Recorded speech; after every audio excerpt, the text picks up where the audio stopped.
Hello, hello, hello, everyone. Welcome to the live stream. All right, let me tune into the chat, make sure everything is working well. How is everyone doing? Hello on TikTok, hello on YouTube, hello to the world generally, for everyone who's been here for a long time and for everyone who's just popping in, a brand new person to the channel. Welcome, welcome, welcome to my channel, Science of the Soul and Stars. We here on this channel, and the reason why I created this channel is because we believe, and I believe strongly, that true love, the situation you're finding yourself in right now, whether it's a soulmate journey, a twin flame journey, or some deep, deep, deep, deep, true feeling of love you feel in a connection with someone else in particular, we believe that type of love, true love, is the greatest catalyst to growth and transformation and to helping you find and step into your greatest soul's purpose here on earth.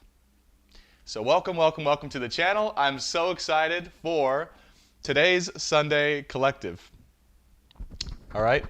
Hello, hello, hello. As always, okay, let me know how everything's sounding, how everything's looking, if there's any audio delays or visual difficulties. I know TikTok is probably looking good, but you guys on YouTube, if there's any technical difficulties, please let me know and I will address it immediately.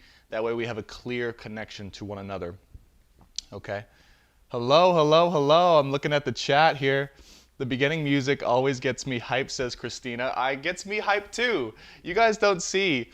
Okay, today's going to be really behind the scenes, an in-depth behind the scenes look at you know, what's going on, you know, and the story of everything that's going on. So you guys don't see me, but I'm behind the scenes just like getting hyped up to the music beforehand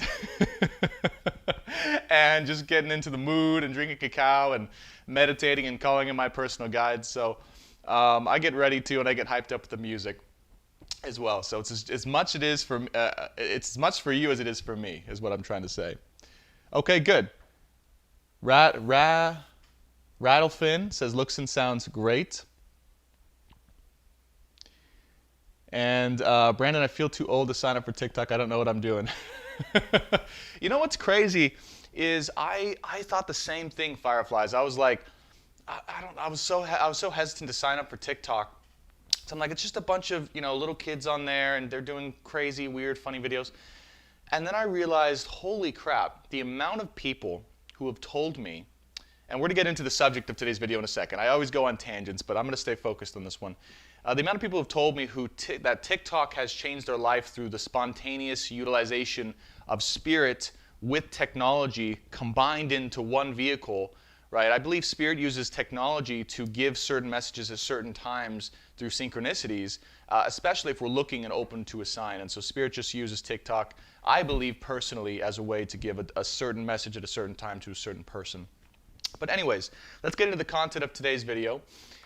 Here's what we're going to do. Here's the structure of today. Thank you guys all for being here. By the way, if you are new and you are inspired and you want to continue to get updates on your true love journey, whether that's your twin flame journey, your soulmate journey, or you just feel a really deep connection with someone, you don't know what the heck is going on, and you want some guidance and clarity around that situation, that's why I'm here. That's what this channel is for, is to give you the clarity, the inspiration, and the guidance you need step by step to understand the science of what true love is and what true love really means and what the purpose of it is and where it's going to lead you and how to navigate through it, okay? So if you want those continued updates, be sure to hit that subscribe button, okay, and join the Soul family. We'd love to have you, and we are growing very fast, so again, we'd love to have you as part of a growing community. And do me a favor, if you haven't already, hit that like button and that little bell button. And the like button helps this channel and video grow so we can guide more people who are in this situation looking for clarity and guidance in their situations. And the bell button helps you be notified every time a video of mine or message comes out, so you never miss another live again or another important video update. And I'm going to ask something new as well. If you guys haven't already and you feel inclined, do me a favor and share this video. Share this video with people you think it may resonate with, or people you think may be ready for it. Okay, not just resonate with it, but if you think they're ready for it, do me a favor and share this video, because I believe we are meant to, from this point on, okay, what's happened here in this collective is we've really established a solid foundation of who we are, where we're going, what we're doing, and what we're all up to, okay? And the story of what's happening, right? We have a really good idea. And so what I believe we're supposed to do now is we're going to take this core group of individuals that we've gathered together every Sunday, who are going through this amazing, incredible, true love, twin flame, soulmate journey that we're all on. And then we're meant to spread it to the world. Because guess what? You guys listening here now at this time are the actual leaders, the pioneers of what it means to be in true love and how to navigate through it for this era, for this generation. So I truly believe if you are here and you are resonating and you are in this journey with us, alongside me, alongside all of us, it's not just for entertainment, right? There is a greater purpose for it, and I do believe everyone here watching is meant to be a teacher of some sort for the rest of the collective later down the line. And so what's likely going to be happening here is as we progress and as we head towards union, okay, this particular collective, it's going to culminate in some amazing, incredible, crazy, spontaneous, just firework of coming together. And through this journey, we're all going to find our each individuated soul purpose and soul work through this journey we're talking about, right? And we're also going to find union with our twin, with our true soul connection, right? To engage and experience true love in this lifetime. And then what's going to happen is all of you guys listening are going to be called in some way, shape, or form to share your experiences and your story with other people to help them who are just going to begin going through the same journey you're going through now. Mark my words, this is what's going to happen. And that's why we've been growing. That's why we're going, because this is the pioneer core group of people in this true love journey who are meant to share their journey with other people. So just know that this, everything you're going through, as difficult as it may be, as challenging as it may be, as illuminating as it may have been, it's all for a greater purpose. And trust me when I say, other people are going to need to know your experiences and your guidance and your advice through this journey. And they're going to need to know that you've been through it so that way they can find their way through their journey as well. So you will likely in the coming months get people coming to you, if you're watching this, or if you're new here and you're just beginning, right, welcome. But if you're watching it, you'll get people coming to you and going, do you have any advice? Do you have any advice? I feel crazy about this one person, but my mind just doesn't agree with my heart and feelings. I don't know what to do. So if you are new here, let me, we are rocking it, by the way. Heather says, spiritual first responders. Sober Girl says, we are rocking it. Christina says, love my tribe. This is amazing. It truly is amazing what we've created here, tribe. But for those of you guys who are new, or if you do share this with someone who is new to, oh my God, 222 on the average watch time. I swear to God, that's crazy. TikTok can verify. TikTok, I don't know if you guys can see it, but I'm going to show TikTok 222 on the average watch time. Anyways, crazy. It's all about trust, right? It's all about trust and knowing the journey is going to lead to something incredible. But those of you guys who are new, okay, here's the story of what's happened so far. Let me just catch you up in just a regular, brief, semi-channeled, semi-human story of Brandon telling it way. If you are here, you're drawn here, or you've been drawn here, you are likely in a love situation, or have been in a love situation, or are currently in a love situation that's different than anything you've ever possibly experienced in your entire life. Okay, I do sense I'm going to be talking to a lot of new people, so I will be addressing them, and apologies if you heard this before, but I think there's going to be something useful for all of us. You met this person maybe like it could be a year ago, 6 months ago, even recently or right now, or it could have been years ago. Doesn't matter. At some point you met this person, and after you met this person, your life was never, ever, ever the same. And there was an interesting and special connection, a unique connection with this person. And if you're single, I'm going to talk about this in a second, that you couldn't explain from the head, right? It was more, it progressed beyond the boundaries of pure logic, all right? And chances are, if you met this person, you've been in situations where you've used mostly logical analysis to navigate through your romantic situations, right? You've maybe had a checklist that you put down in a little box and you said, this person has to be like this, and this. Otherwise, I'm not going to be in love with them, or I'm not going to start a life with them, right? And then you met this person, whoever this is for you, and if you're feeling into a certain person, even if they're your ex, or there's someone you haven't met yet, or there's someone currently in your life, and then everything changed, and you go, I don't know what the hell's going on, but this person doesn't meet any of the logical requirements of who I thought I was supposed to be with or marry or date, but yet I have this deep, profound inner truth and feeling and resonance with this person that I cannot explain. In fact, for some reason, they feel like home to me. When I get close with them, when I snuggle with them, when I kiss them, when I hold them, when I embrace them, truly at peace, I feel like I'm at home. This is the feeling. If I'm talking to you and you are resonating with this, you are in this situation. Okay. Now, if you are single, okay, this is the feeling you're looking for. By the way, this is the feeling that the type of person who's going to come into your life very soon, that I'm channeling for, this is the person that will come into your life. Okay. This is the journey that this collective is on right now, astrologically, energetically, through confirmation of confirmation of confirmation. Okay, led by Archangel Michael specifically, and Jesus Christ and Mary Magdalene, to bring these counterparts together. Okay, and if you are in this situation, it is literally because you have a deep soul tie with this person that you agreed upon before coming into this lifetime to basically raise each other up and to raise each other's vibration standards and also sense of worthiness and ability to profoundly impact the world. That was the agreement that you made together. And in order to get to that ultimate goal of why you guys even came into being, it's gone through a lot of hard shit. It's gone through a lot of karmic work of breaking everything down, breaking all of the conditioning down that you've had inside of you from all of your entire life, so that you could be free to love unconditionally in this true love affair with your true counterpart. Now, when it comes to labels, this has been known typically as the twin flame journey in the spiritual community. I don't know about you guys, but I heard about twin flames years ago and I was very skeptical. I go, twin flame, that sounds like some spiritual hocus pocus. And I know a lot of you may feel the same way. But don't, whatever you think about the whole term twin flame, it's simply a term to identify two people with the same soul, different halves of the same soul, or pieces of the same soul in different bodies.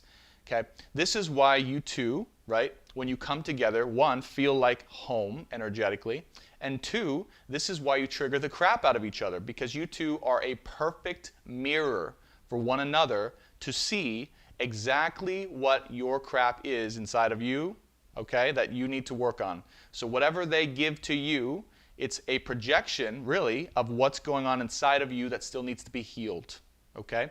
Because they are the same soul. You two are the same soul. And as you progress, you actually will see and feel this through your spiritual growth and realization and integration of this part of the soul. And you two are actually merging together at some point. I know it sounds crazy. For those of you guys who are new and you're like, this is insane. I don't even want to merge with someone else. I don't want to do that. What's going on? Yeah, welcome to the club. Welcome to the club. But that's the journey. And if you try to ignore it or push it away or just kind of squash it down, it will always continuously come back up and remind you of why you originally came here on Earth and what to do with your counterpart, okay? Because you two want to, okay, merge together. And someone said, do you lose your identity? No, you don't lose your identity ever, but you evolve your identity. You merge your identity with more consciousness from Spirit and Source and God through your merging with your counterpart, okay? That's it. That's it. It's just you integrating more of source energy, more spirit energy, more consciousness and vibration into your being through the allowance of unconditional love, through the interaction with your twin flame or your counterpart, your soul connection, okay? So, is this making sense to you guys? Is this interesting stuff? Is this stuff that you guys want to know about? Because this is likely what I feel my channel's headed toward. It's just clarity, it's guidance, and it's next steps. And if you guys want to continue to stay updated, my channel is going to be all about giving you the next steps, the clarity, the inspiration, the guidance, the overall big picture of what's going on in your true love journey. Whether you're new, whether you're returning, whether you've been here for a long time, that's what we do here. Okay. At the same time, we've created an incredible soul tribe here on YouTube, on TikTok, in just the world generally, which I know at someday, at some point, we're all going to meet in some big stadium or big coliseum, and it's going to be this incredible event. I don't know where or how. I'm thinking like twin flame Tony Robbins kind of vibe here, but with our own spin on it, and we're all going to meet and be in this community. It's going to be incredible. I don't know when, but that's coming down the line. Just so you guys know, and you guys watching here on YouTube, on TikTok, right? You guys are the OGs. You're the original people. You've been here from the very start of this channel and community, Science of the Soul and Stars, and that's overall where we're going. And our mission here again is to guide everyone to get clarity, peace, inspiration, and next steps in their true love journey, and to explain what it is, and to share our perspective so we can help the world evolve and progress and grow into their true soul purpose. Okay, cool. Well, that was a lot of information, tailored mostly for new people, but also for those who are returning, okay? Let me finish the original story, and then we'll get into the actual reading for today, because what we're going to do is different. We're going to do an oracle reading, okay? Specifically this deck, an oracle reading from Spirit. We are going to do a collective love update, but it's more so going to be current. It's going to be a quick advice journey, okay? Because if you guys haven't seen yesterday's video that I posted on YouTube about the twin flame update, that is the most, the Spirit was like, that's a comprehensive update of what's going on. You don't need to do that again. Like we gave you the information you needed for a while, at least for a week or two, yesterday. And that was posted on YouTube. It's called Twin Flame Collective, Divine Feminine, Divine Masculine. So today's not going to be that. And I really, when I woke up, I heard it's going to be a Q&A day, okay, for whatever reason. So Oracle, we are gonna do a brief collective tarot, more so context or advice, just brief energies Spirit wants to give us for advice specifically, not necessarily the whole story. And then we're gonna go into Q&A. And Q&A is gonna go like this, all right? It's gonna be from TikTok and YouTube. TikTok, there's so many people on here, it's hard to get all your questions, so I will just be literally sporadically choosing as I see them, okay? There's no rhyme or reason. On YouTube and on TikTok. So if you guys have a question for me, all right, whether it's in your journey generally, okay, or for me personally, I'm going to be choosing the questions I think are most relevant to the overall collective, what we all need to hear and know at this time, all right? So forgive me if I don't get to your question. There probably will be a little too many. If you really want your question to be seen and spotlighted and have it answered for sure, then you can do a super chat on YouTube, okay? And that way I'll see the question, and that's going to get answered. But I will be answering even non-super chat and non-donation questions. This is just Q&A that I think is relevant. But if you really want a question answered for you, and try to keep it, I'll ask this, try to keep it outside of your personal situation. Today is more of a what's beneficial for the collective overall type of Q&A, okay, and for new people coming into this journey. So that's the format of today. And anyways, let me just make sure everything looks solid here. Yeah, everything looks good with the tech, so I'm happy about that. Good stuff. Anyways, to finish the story, you met this person 6 months, a year ago, okay, or years ago, or you're just recently meeting this person, or they haven't come into your life yet, but you have a feeling that you're going to meet this person very soon. Special connection, right, goes past the boundaries of the head, more so in the heart and the sacral. You feel a special connection. They basically didn't match any of your logical checkboxes, but they're forcing you to rely on the guidance of your heart and feelings in order to progress forward in life generally and with this love situation. And it's basically put you into the unknown, all right, at this point in time. And as you've trusted more and more and more into the unknown through this deep, deep inner love connection you have with someone else, it's gotten you to a place where you've noticed you've evolved more so than you've ever evolved before. Your life, your perspective has never been like it is now, and it will never be the same, and it's in the greatest of possible ways. However, it's been hard, difficult, frustrating, And chances are you've probably wanted to run away from it multiple times, or you've basically tried to just push it away, or try and look for someone else who matched your feelings or matched what you thought logically needed to happen.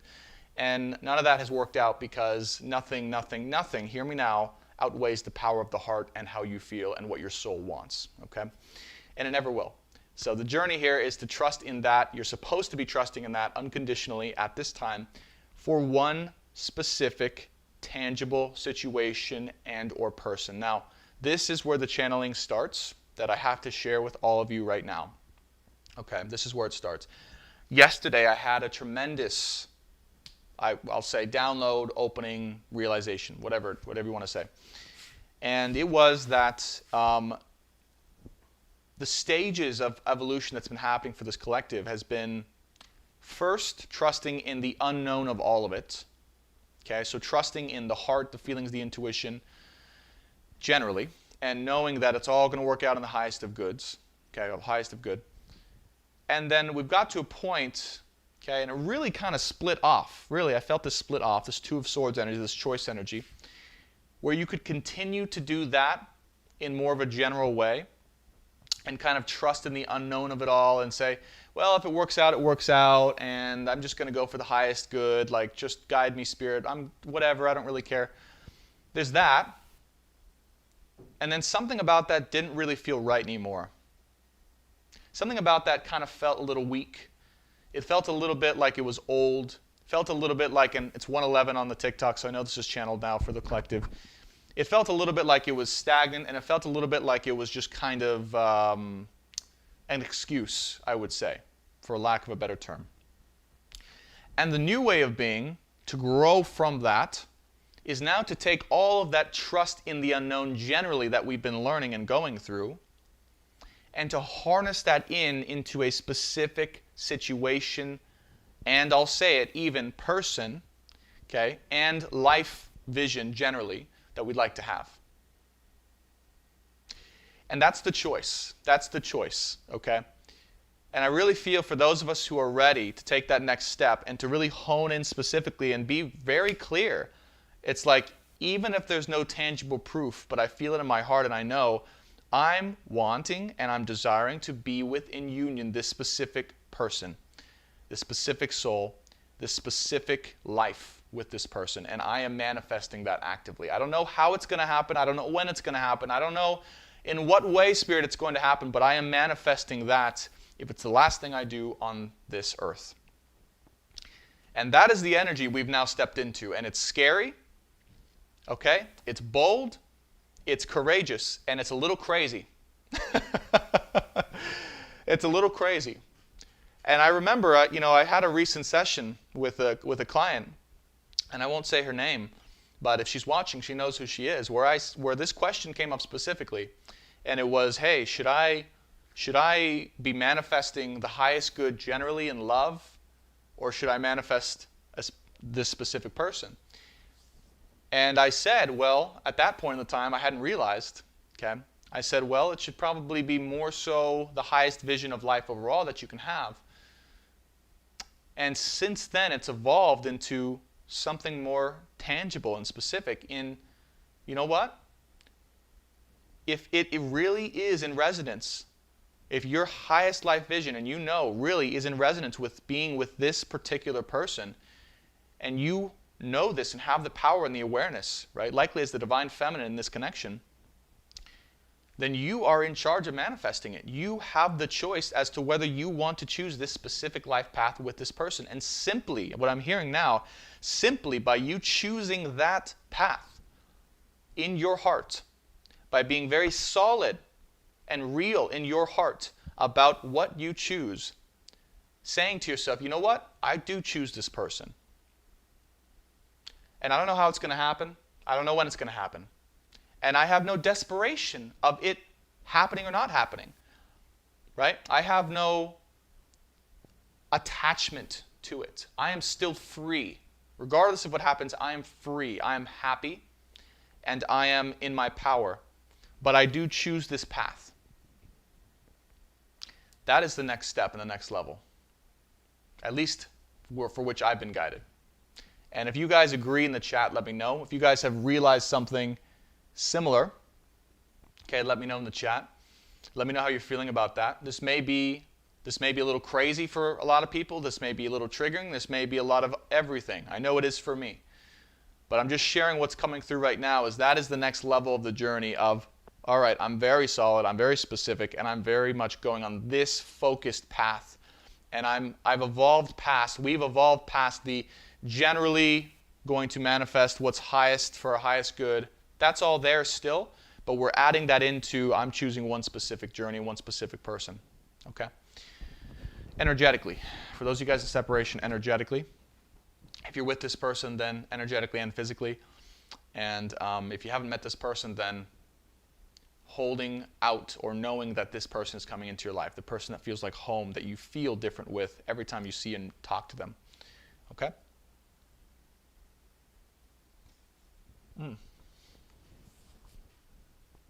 Someone said the coffee looks good. This is not coffee, my friends. This is ceremonial grade cacao. I could never channel with coffee. All right, I love coffee, by the way. Those of you guys who channel, you're psychic or mediums. I'm not psychic, by the way. I'll never call myself a psychic. I have intuition, but I'm not psychic. When I drink coffee, I can do it, but it's just difficult because my head is on overdrive. So cacao opens your heart. It opens everything up, and it allows for my intuition to be more strong or in intuition. So this is ceremonial grade cacao with raw goat milk and a little bit of raw honey. My favorite drink. Okay, let's get into it. Let me just read some comments and make sure everyone is good here with all the tech. I'll look into this. Yes, agree with what you're saying. Awesome, guys, on TikTok. And then Fiona says, yes, this is how it is for me, staying strong. Yes, I was, but now exactly I'm in my power. It was a hard decision, but you want to change. So what's your recipe for cacao? If you have to ask, it's a soulmate. How do I balance the hope of what I'm manifesting? Awesome, Dina. I'm glad you resonate with this. Mary says, I need cacao. Yeah, go to, I'm not sponsored by these guys, but it's called Fly Cacao, Flykaakau. I actually misspelled that, flycacao.com. And they give the best ceremonial grade from Peru, blessed by shamans, real cacao. Literally is blessed by shamans and sent. And it's magical. And my intuition flies high. When I drink this stuff, it's crazy. Also, this crystal, which is labradorite. Labradorite. Just got this one in. So these two things really open my intuition up if you guys are looking for stuff. Okay. So let's get into the reading here.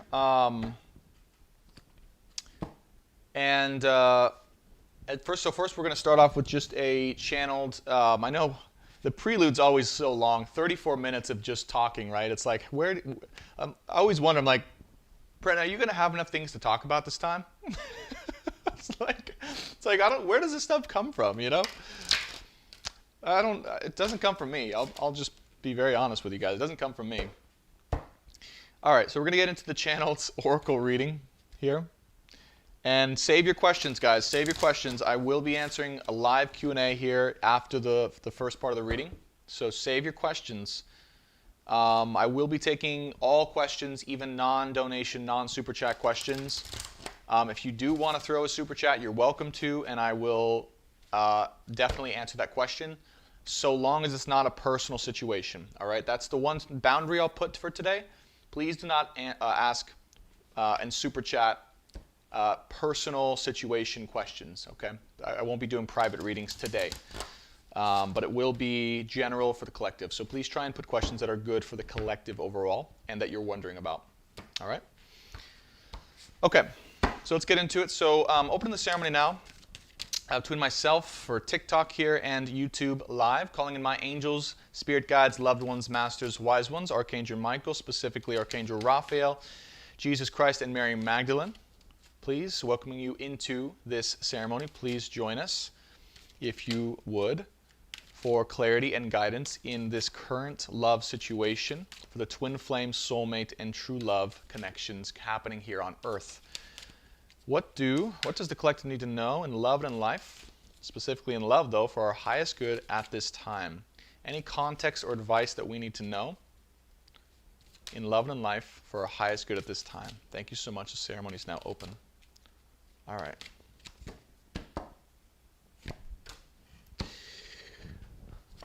First card out. Oh, let me share the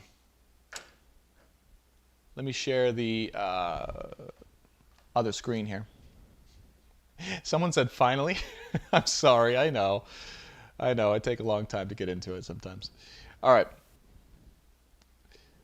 So we have the impossible made possible here. Okay.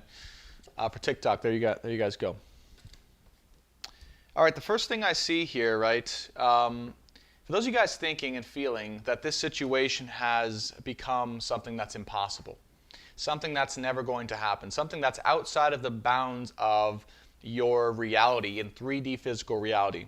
Okay. The first thing I see here is the Earth transcending into a new way of being with the light. Okay, the Earth is literally starting to be overcome with this new income of source energy that's hitting it or raising the frequency or vibration and quite literally increasing the consciousness of all of the souls on the planet right now who are open to it. This is why it's so important or powerful for those of you guys listening and watching this to remain as open as you can to unconditional love that wants to come in from spirit, source of the universe, so that your consciousness, your awareness can continue to be raised, opened, and grown to this vibration. Now, what I'm hearing is the reason why your situation feels like it may be impossible at this time is because the evolution hasn't occurred just yet in both your frequency and in their frequency for it to be able to come together. Because this is a relationship, this is a union that is meant to come together both in the 5D and in the 3D. And if both people aren't on the same page when it comes to the 5D and the 3D, it's not going to come together. That's the nature of this, is that right now it is literally forced to have to go into this higher frequency or dimension of awareness, literally of awareness, in order for these two to come together. And this is what's occurring, by the way. So I'm not saying this to say, oh, this is what has to happen so that you guys can be together and it may never happen. No, I'm saying it so you guys know this is in the process of occurring for you and your person right now. This is in the process of transforming, okay, your guys' relationship and yourselves and your cells, every single one of your cells inside of your body from the inside out to be able to have harmony and union together. This is how your impossible state of union right now will and can and is going to come together, because you two will be operating on a different frequency than you've ever known before in the past or what you're currently operating now. So do not fear, I'm hearing, because if it seems impossible specifically right now for what's going on with you and the person you are connected to, fear not, because the shifts that are happening will allow this to be, what I'm hearing is come together in a seamless way, without friction, without disturbance, and without any doubt, okay, in the most magical of ways. And it will be in a way that you could have never imagined at this current state of time, okay? So spirit and the spirit realms are literally helping this to occur and to come along through the integration of higher evolutionary frequency in both of your souls at this time to come together. That's what's happening. Okay. We have blood angel and we have the dissolving light. Yeah. The second message that I have to share, remember, this is advice or context from spirit. So things to do right now in your situation that are most important for your highest good with your partnership, okay, or with your person. Okay. We have the blood angel and the dissolving light. Okay. The dissolving light I'll speak about first. It's about, okay, how do you raise your frequency? How do you actually get to this level with this person so things get transformed? It's about allowing more of that unconditional love to dissolve anything that's been hurt. Oh my gosh. And also I'm hearing to rupture, okay, with the blood angel here, to rupture things that are needing to be drained. Okay, so what I'm seeing as a visual is there's certain modules or dynamics or even ligaments or just structures that have been created through experience in the body that need to be drained out right now. Kind of like blood or pus leaking out is what I'm seeing, and dissolved before it can be replaced with something new. So what I'm seeing here, I'm almost seeing like a sword or a spear of unconditional love come shooting into the body to actually poke a hole into any area in your heart specifically, or the rest of your body. But really, I'm focusing here on the heart, to like painfully drain and absolve you of this pus that's gotten kind of sticky or icky or solidified in there, to drain it all out, okay? In kind of an arduous and difficult and strenuous of ways, in order to be replenished and to be renewed and to be opened again.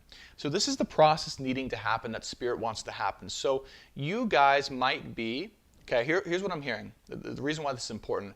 You guys might be feeling at this time a little bit hesitant or even a little bit fearful at allowing the true dissolving of these structures in your body to happen, because it's very painful. I'm actually feeling a lot of intensity and pain in the heart area as this happens. As this sword of unconditional love comes in, they're saying it's going to cause a little bit of disruption or pain or chaos or just hurt in your body, mind, and soul. But that's part of it, right? It's like if you guys have ever had some big kind of nodule on your skin or something that just is inflamed or pimple or anything like that, right? In order to drain it, it's a little bit painful sometimes, unless you have some numbing cream over it, which, you know, you can do, but I wouldn't recommend it. And that's what has to happen, okay? That will happen, I'm hearing, when you specifically request and allow the unconditional love that wants to come to you to heal and to pierce into any structure in your body that is needing to be drained and relieved of the pressure it's holding, so that it can be replenished, opened, and enlightened, is what I'm hearing.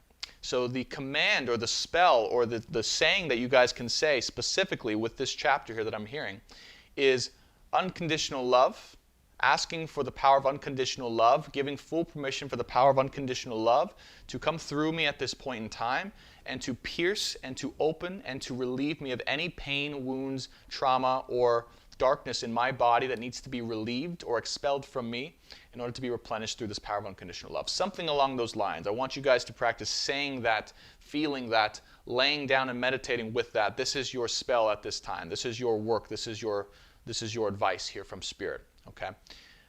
As you do this specific work, all right, and it's just literally as simple as saying those things and allowing and opening your body to receive this unconditional love. That's it. It's saying these things, relaxing and opening your crown chakra specifically to allow for this love to come through, pierce something, open it, drain it, and then replenish. That's it. Simple as that. Don't make it more complicated, I'm hearing. Just say that. And then, as you do this, all right, as you do this, this is how your frequency raises. Everything becomes more clear, everything becomes lighter, and you two are more able to come together. Okay? This is how it happens. Yeah, good. All right, so we have the Star Mother Arrakis and the Divine Discontent here. Divine Discontent right here showing up in the middle. Okay? Again, kind of a darker, dreary, okay, mysterious card.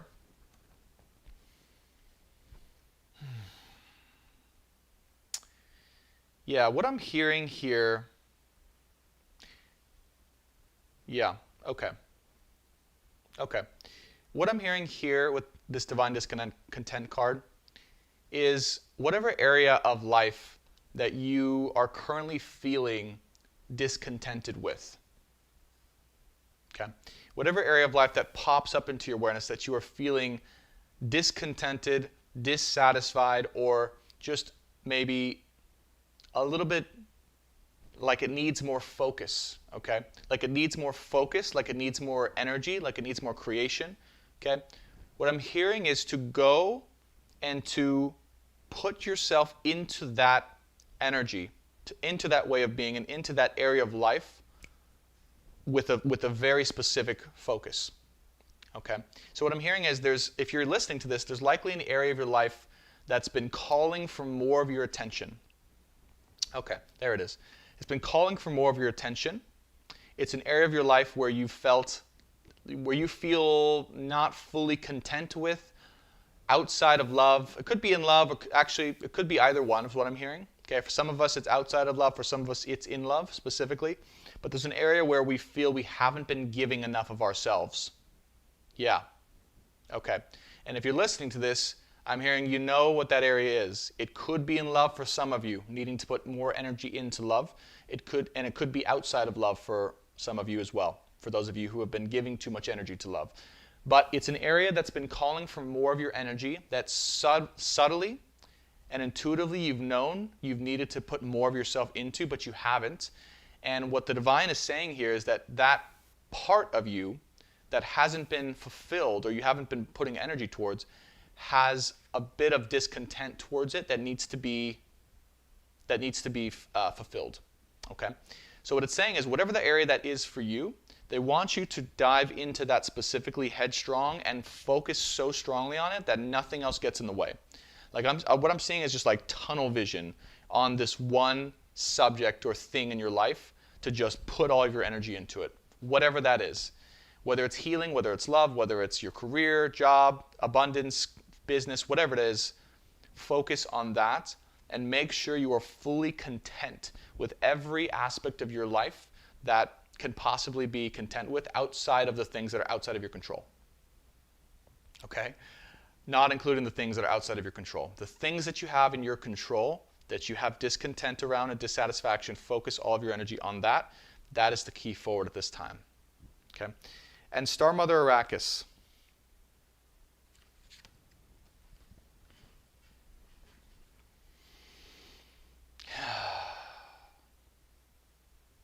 It's a beautiful card. What I'm really getting with this, it's a very interesting reading. What I'm really getting with this is that if you're listening to this, the reason why you feel discontented about something in your life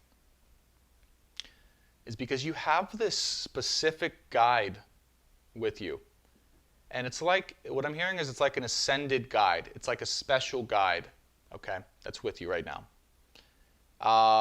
Could be an ascended master, could be an archangel of some sort, could be just an ancestor, but you have some sort of guide who's here with you on this specific chapter of your life to really help you complete a certain task that you're meant to complete at this time, that I feel at this time may not be completed yet, or may not be fulfilled to the point where you're feeling that full contentedness with everything in your life. Because you may have been focusing on some other area of your life that doesn't need your focus, time, or energy, or it may have been a scattered energy or an allowance of you to be distracted by the things that aren't really important, or maybe are a little superficial, or maybe are just a little bit distracting. Okay, whether that's social media or YouTube or TV or just random things throughout the day that you do that you get lost in. This guide is here, and he or she or it, this energy, is really wanting you to hone in on this. And it's like you can feel this presence of someone or something wanting to steer you in that direction, because every time you go in that direction, really amazing things happen, and really spontaneous and synchronistic things occur because they're helping you guide in that direction. But for some reason, it's like we keep steering away from it, or we keep steering away from it because we get distracted or lost or focused on other things, or we don't know if it's important. And what I'm hearing to share with you all now is the time, no matter what you're feeling inside, no matter what you're going through, no matter what life has been throwing at you, to kind of push that off to the side for a second, hone in specifically on that one thing, focus and give your energy till it feels fully contented and fully ready and fully just satisfied with what you're here to do. And that is the moment when, after that chapter, okay, there will be the opening here. There will be the opening of the next step, likely in love. Okay. The only reason why love isn't here right now, if you are in separation, or why it's not ready, because I do feel collectively we are in a state of not being together fully or in union or able to be in union, is because there is this last step. There's this last chapter. There's this last task we have to do before we can get into that. And it literally requires us to be focused in with our own energy and our own time and space. And that's what we're doing. So Spirit is really calling me to tell you guys this, to identify that one. If I'm saying it and as it comes up, it's coming up in you as I'm speaking, okay? Because my voice is kind of like a spell, all right? It's projecting outwards, and as it hits your ears, right, it's meant to energetically bring up things and feelings and ideas and spontaneous reactions, or so I've been told. And if something is coming up that you know about, that's the thing. That's the thing to put your energy and focus towards, that to bring contentedness to you in your life through the guidance of this higher guide that's here with you, okay, helping you along, that will then allow for the next chapter in love to spontaneously occur. At the same time, also doing this healing, raising the frequency work, okay? Okay.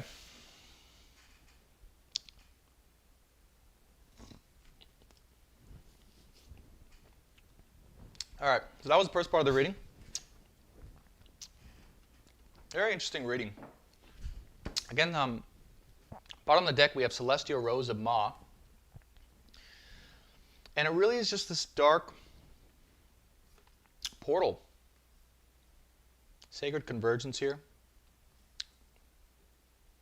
This dark portal of inner work, inner demons, okay?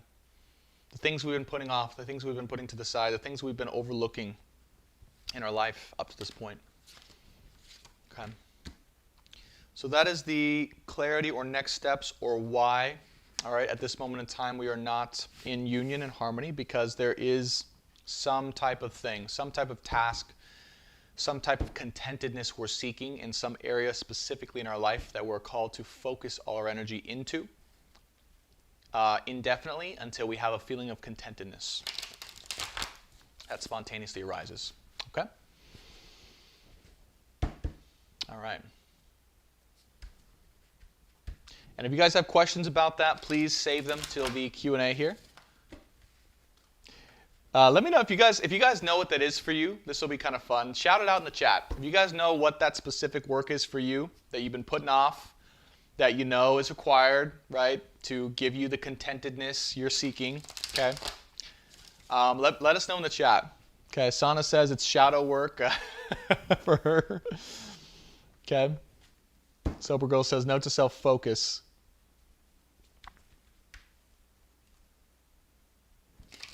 I'm glad it's resonating with you guys. Good. Zendi. Empress 1111. If DM has addictions, you need to give up yours to help him. DFs are the leaders this time. Also, wow.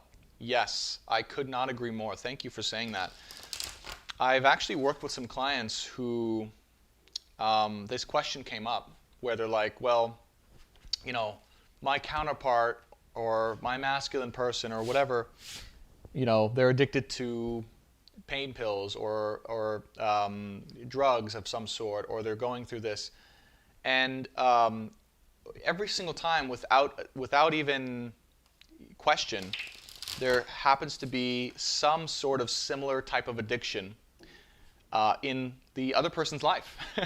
Even if it seems harmless, like, you know, caffeine pills or alcohol or anything like that, it really is, right? They are always going to be a reflection of the things you also need to work on. And they'll always be mirroring your energy. So I couldn't agree more. Thank you for saying that. Okay, so let's get a quick, just general, again, this is just a quick love update, advice, context, really, from Spirit as to next steps for our journey here, okay, with when it comes to collective union. And intuitively, I was just drawn to the Wild Unknown again. I think this is really starting to be my deck. I just love this deck. I really do. Good. All right, so let's get a quick reading here, and then we'll get into the Q&A. All right, spirit guides, loved ones, masters, wise ones, angels, and archangels. Can we just get a quick advice and context reading for the collective at this time? What do we need to know when it comes to love and life for our highest good and healing at this time? What is the specific advice you have for us, the thing we most need to know in this moment, now and in the future, for all watching on TikTok and YouTube and everywhere else, for their highest good and healing at this time? What are the messages that this collective needs to know at this time that can be channeled through? Death card. Wow. Death card. Death card. All right, guys, quite simply, okay, and we heard it in the very beginning, right? This is the pain. Unfortunately, this is the pain. This is the shadow work, Sana, by the way, okay, that the collective is needing to go through right now. There is shadow work to be done. There is pain to go through. There is past structures within the body that literally I saw a sword or a spear, I promise you, of unconditional love. Apparently unconditional love can be used as a weapon to come through the body and to pierce these structures, to drain them of their pus and nodules, and to let them out to be replenished. And it's so scary, guys. It's terrifying. But this is the time to do it. If you are feeling the inclination to allow this type of work to be happening, or to go on a journey of some sort, or to to spend this time, what needs to happen is a breakdown. And I'm feeling, actually, if you're listening to this, it's within your own self. This isn't talking about the relationship. It's not talking about the other person. It's talking about you listening, viewer, and me, and all of us, right? This is the work that we actually need to go through right now to break this whole thing down, to raise up to a new level. This is the theme of this reading right now. And Nine of Pentacles. So at the same time, right, what do we say? We said focus all in on something that's very important to you. Nine of Pentacles here, your job, career, abundance, business, and or shadow work and healing, okay? Quite literally, the advice coming in right now from the divine, Nine of Pentacles, is being single very clearly, and also focusing on, right, the thing you got to focus on that will bring in stability and abundance, and basically allow you to be fully independent, Nine of Pentacles, and to enjoy life. So these two things, right, I feel right off the bat, first card out and crowning card, are the most important two things to focus on right now that are bringing the most amount of discontent into our lives as a collective. If we are listening to this, that would be my and Spirit's advice for you to work on and to focus on. Good. Emperor card, Divine Masculine Energy, Ace of Pentacles, the Lovers, and the Judgment card. Wow. Now, the Emperor card here, interestingly,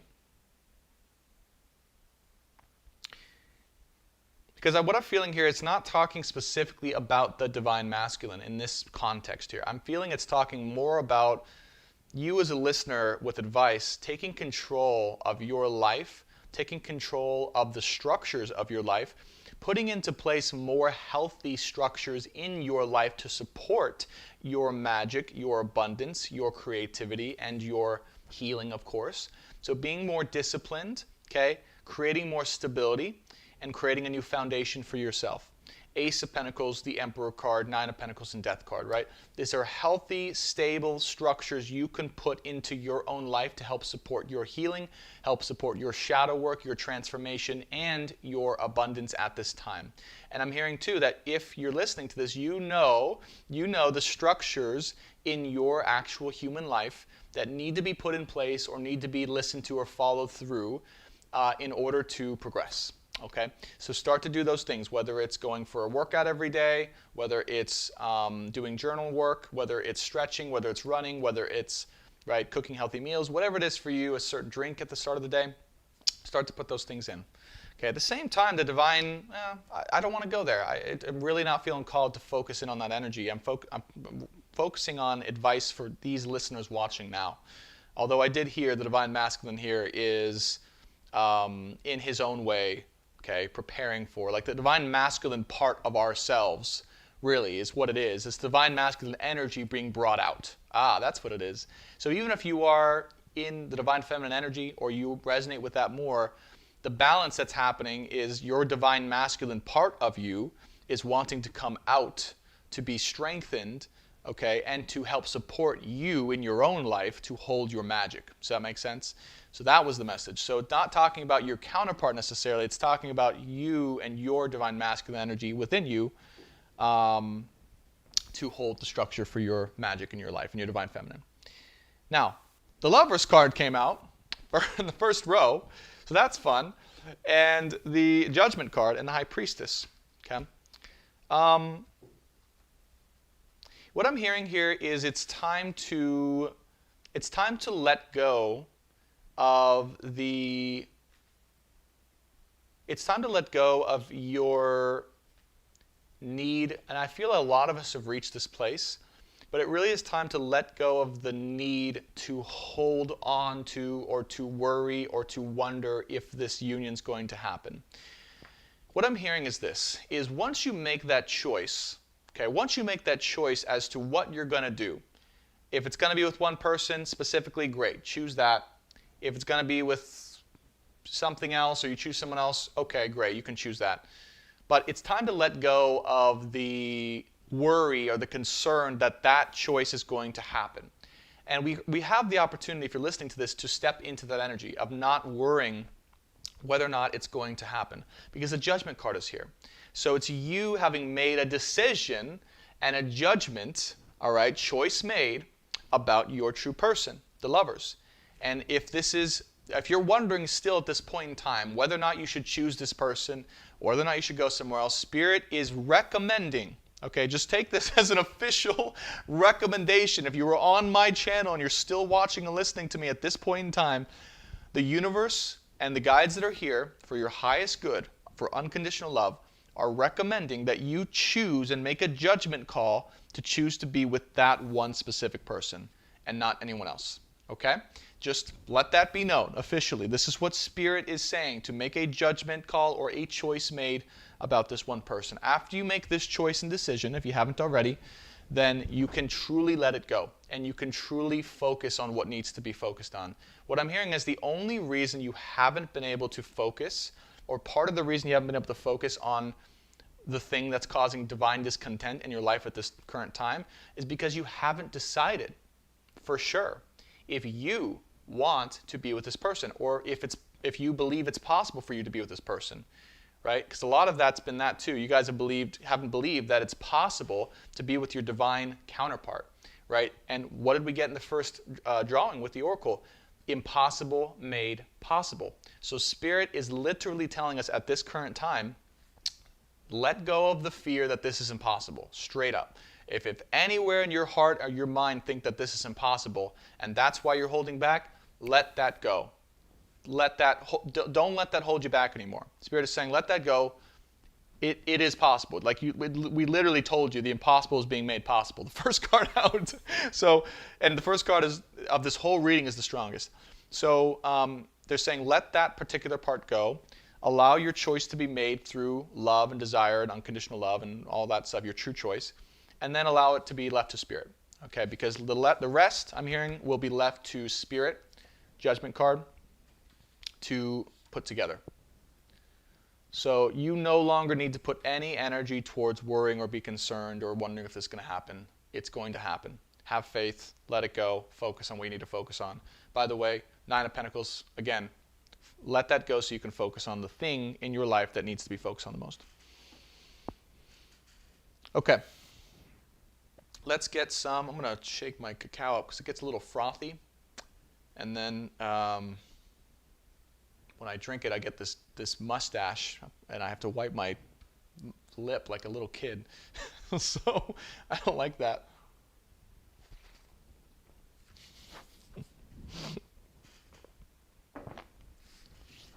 Okay. All right. Spirit saying keep going. We have next row. We have Eight of Pentacles, the Fool card, the Mother of Pentacles, the Wheel of Fortune, and the Ace of Cups. Yeah. Okay. Good.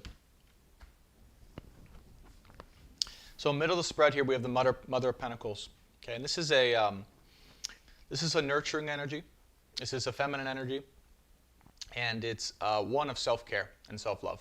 All right, so the main focus, the whole priority of this reading, okay, with the Mother of Pentacles in the middle, is to spend time specifically to nurture and to love yourself, okay, and to prepare yourself to be able to lovingly and unconditionally be able to nurture someone else and to give that nurturing love to someone else. But again, right, as you guys have heard many times on this channel, you can't give that unconditional nurturing love to someone else until you've given it firmly to yourself.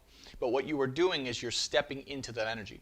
Everything you're doing right now, what I'm hearing is you're creating an energy and a potential within you that will allow you to really fully support and be there for someone else, for your counterpart, like in a way that you can't even know right now. Like what I'm hearing is before you could give that somewhat, like you could try and give that. You did give that a lot, as much as you could, but there was a limit to how much you could actually support this person and take care of this person and nurture this person, because you hadn't fully done that for yourself yet.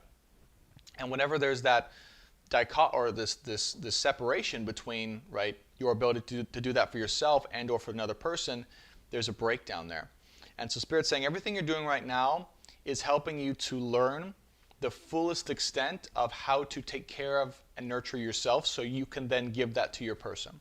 So you're practicing the same self-care and love now for yourself that you will then be able to deliver to your person. So just keep that in the back of your mind, that everything you're doing now, everything you're going through, everything you're creating, everything you're focusing on, is so you can ultimately then give that back in service to another, right? Just know that. It's not selfish. It is selfish, but in a positive way, okay? Full card and Eight of Pentacles, right? Yeah, absolutely. This is someone said it on TikTok, it's beautiful, brand new, fresh start when it comes to having this type of supreme focus and creation of structures in your life. And what I'm hearing is the more you spend time to create these healthy structures that will hold your magic, the divine masculine energy rising within you to hold your divine feminine, the more you practice that within yourself, the more harmonious and the easier, right, and the more kind of practical your life becomes, but in a very positive, healthy way. This is a very positive, brand new way of being, okay? So allow yourself to really flow within that, right? And don't what I'm hearing is just don't default to the old ways of being or discount these inclinations to focus on the little things in your life. That's specifically what I'm hearing is don't discount, don't think it's not important to do the little things consistently in your life every day, whether it's making your bed, cleaning the dishes, cleaning the place, making sure your house and your bed is made. If you guys watch Jordan Peterson, I love that guy. He says, make your bed every single day, going for a walk, making a healthy smoothie, right, drinking plenty of water. Those little tiny things, make sure there are structures and routines in your life that will create stability so that your life can raise. It's basically like I keep seeing this, again, this platform that's being created, the Eight of Pentacles, right? This platform that's being created underneath of you that's going to serve as the foundation for your life together with this person, okay? So keep on doing that. Wheel of Fortune here underneath the Lover's card and the Ace of Cups. Wheel of Fortune here is simply saying that the wheels in this regard are going to start to gain a lot of positive momentum in the right direction. So if you haven't started feeling it already, what I'm hearing is you're going to start to feel and get a lot of really positive signs when it comes to this connection and you coming together in the perfect of ways. And I'm still sensing some time that's needed before the full convergence of these of you two together. But what I am sensing is, for whatever reason, there's going to be positive signs, confirmations, even messages potentially, or just kind of feelings that you're getting from your person that will allow you to know that you're on the path and you're coming together soon. That's what I'm getting with the Wheel of Fortune here. Like the wheel is turned now to be more in your favor and less against you, quote unquote, or seemingly against you, if that makes sense. Because I feel like this whole last chapter we've been going through, it's been mostly about the struggle, and we know it, but our person doesn't, and when is it going to happen, blah, blah, blah. And now it's reached this point where it's like that's going to start to shift. Like there's going to be some positive confirmation specifically from the energy of your person coming in that affirm that you're going in the right direction. Okay, so it's going to start to shift, and I feel like it may have started happening for some of you, but it is going to start happening for the majority of us coming forward. Okay, and if it has started happening for some of you, let us know in the chat so we know where we're going. Again, some of us in the collective are ahead, some of us are behind, some of us are in the middle. It's just this whole spectrum of stories going on. Ace of Cups and the Judgment card. Yeah. What I'm hearing here is it's basically, okay, Judgment and Ace of Cups, either way decide on the cup of love that you want to receive and from who, okay? Whether it's a person you haven't met yet, or it's the person that you know deep down inside is your twin, or it's someone new. Okay, whether or not, whatever that is, decide.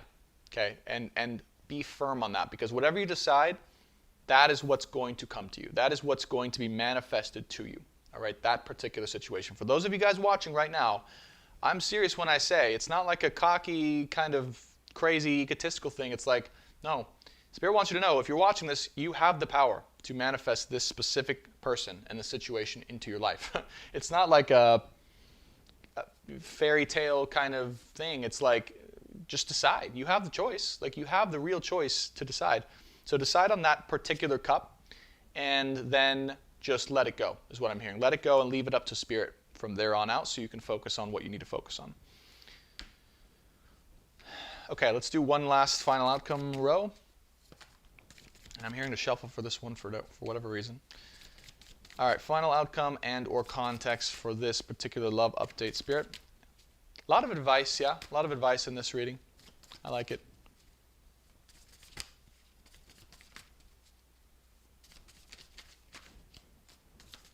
Yeah, 111 viewing. There's been angel numbers like crazy on today's lives. I don't know if you guys have seen them.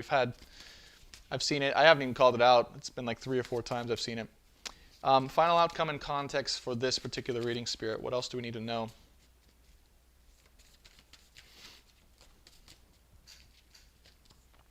Okay.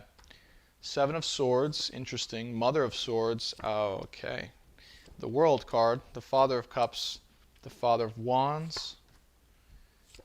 The 3 of Cups, the Strength card, and the 5 of Cups. Okay. Just grab some water here.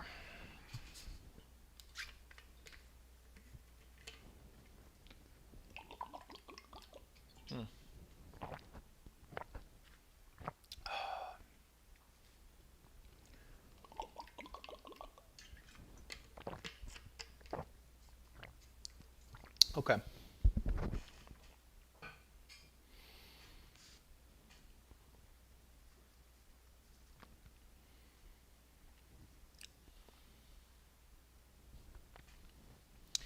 So part of what's happening here, okay, because this is actually what I heard is this last row is specifically for your counterpart, okay, and for most people it's going to represent the divine masculine energy, but this is your counterpart energy, okay, or the person you're dealing with, right? 7 of Swords and Mother of Swords here. Okay, with the 8 of Pentacles. Part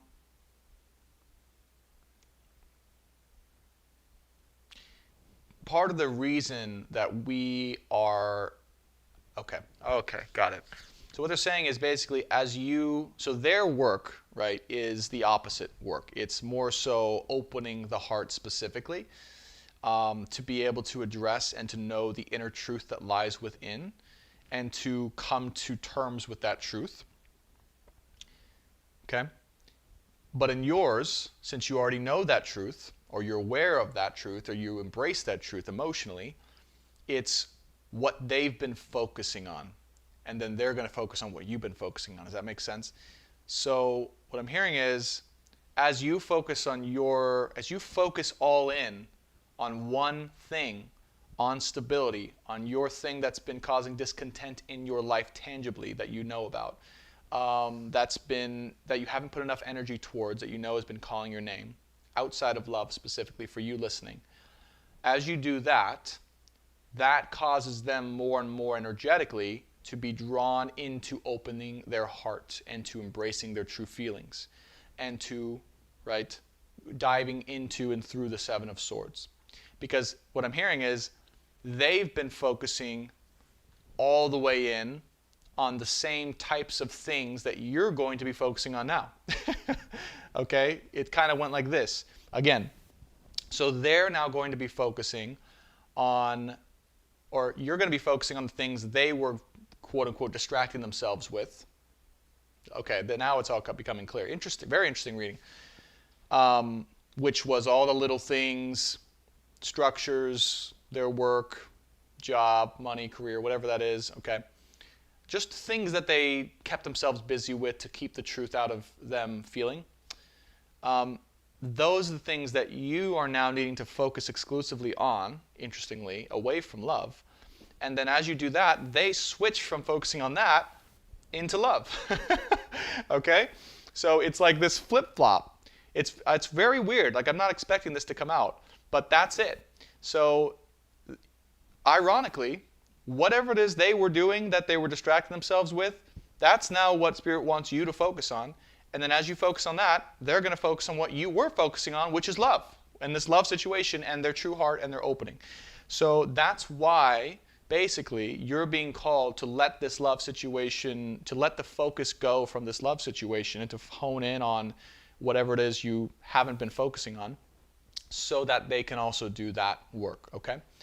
And as you guys, obviously, it's equal but opposite. As you guys progress in both of your journeys, you help one another, but Divine Feminine really, because of the awareness, is in the lead or in control, not in control, but in highly influential to the progress of both sides, okay? So that's that. So that's this divine counterpart masculine energy, right? Seven of Swords into Mother of Swords, okay? New start, all right, new opening, okay? And the World card here. As you two do this work together, this fully allows for this cycle, the World card, to finally complete. What I'm hearing is, whatever this cycle has been, okay, if you're still in this cycle and you're still with this counterpart and you haven't come together yet,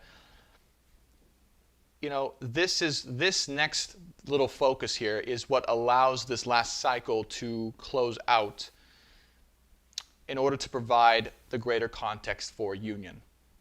Okay? The other thing I want to share here, just so you guys are aware, is I don't feel like there's ever, like, okay, how can I explain this? Every time I share, like, the cycle's over, blah, blah, blah, what it's doing is it's providing greater ability and context and opportunity for you two to come together into union. Okay? It doesn't necessarily mean, depending on where you were at in the journey, that once this particular cycle is over, you're going to be together forever, period, right? I don't believe it works like that. I'm still, of course, discovering on my own journey how it is working, so I can tell you guys how it works. But what I believe is there are these cycles within cycles within cycles within this whole journey overall, and I'm just here to communicate what cycle we're in, and this is the next steps in this particular cycle we're in order to be able to get closer to, right, coming into union. For some of us, that would mean the last cycle we have to do until full forever union. For a lot of us, maybe, hopefully, we'll see. And for others of us, it's just the next greatest step towards coming into union. We'll see. We shall see whenever this whole thing comes. I'm not sure how it's going to work. But just so you guys are aware, right, how it's working energetically, because I never want to create expectations that, you know, when this cycle's done, we're all going to come into union at the same time. I don't think it works like that. I think it works like, hey, this is the cycle we're all in. This is what's going to allow us to get closer to union. That's why my channel is going towards the story of journey to union. And here's what we need to know. Okay. Side note there. Father of Cups and Father of Wands here. Yeah. So this is, okay, the reason why this, oh wow, interesting. This is actually the energy of both of you two, by the way. Father of Wands, Father of Cups is the energy of flip-flop here. So the Divine Feminine is going into more of the Father of Wands energy, and the Divine Masculine is going into more of the Father of Cups energy. And so the Divine Feminine here, right, stepping into more of that, right, being able to show and to live and embrace in all of her magic that she has to share with the world through the structures and stability she's created in her own life. This really allows her to come out and to be seen and to be influential and powerful in a way that she is destined to become. And then the counterpart, or the Divine Masculine or other side, okay, in a place of power and strength through the heart being open, okay? So because I feel right now, again, the Divine Feminine has gone through this journey of heart strengthening and heart opening specifically, okay? And she has really stepped into this place of the Father of Cups now, currently, as I'm speaking, of like, okay, we've gone through more than we could have ever imagined when it comes to the trials of love, and we have a strong heart and ability to give and receive unconditional love, right? Now it's the Divine Masculine's journey to go through that, and the Divine Feminine to step into the Father of Wands energy by creating those healthy structures to be able to be strong, seen, influential, powerful in her own special way. Okay, that's the energy I'm picking up on. And then the Three of Cups Strength card and the Five of Cups here.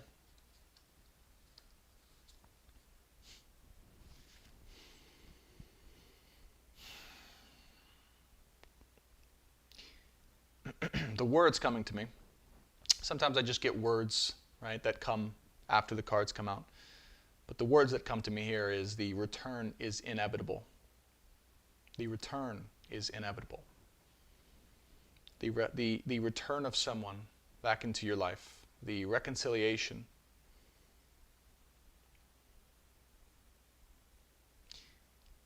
The reconciliation in the weights or the hopes of which, right, in the wake of which has caused and has allowed for so much dreariness and so much sadness and so much feelings of heaviness and hopelessness as well.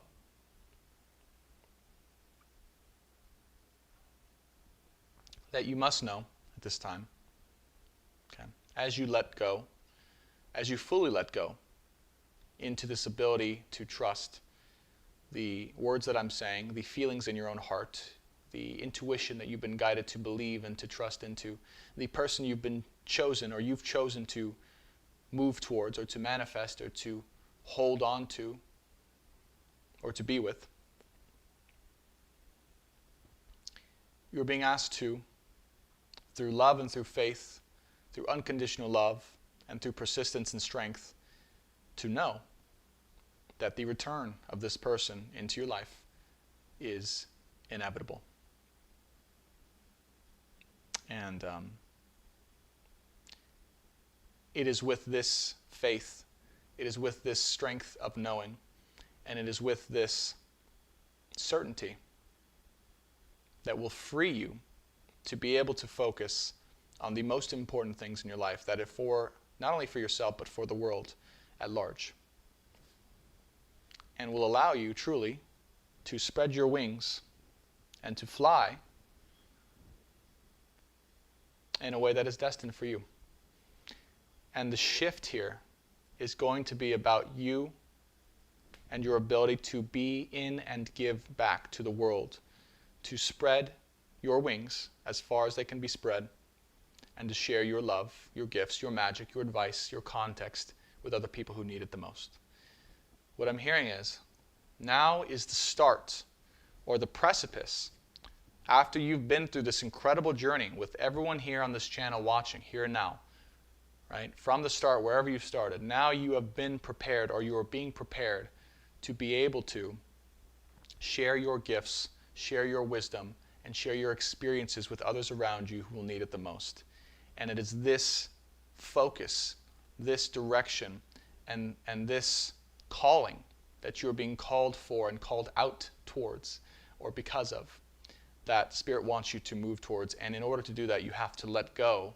You have to let it go and to step into the unconditionally knowing space that the return of this person into your life tangibly is indeed inevitable.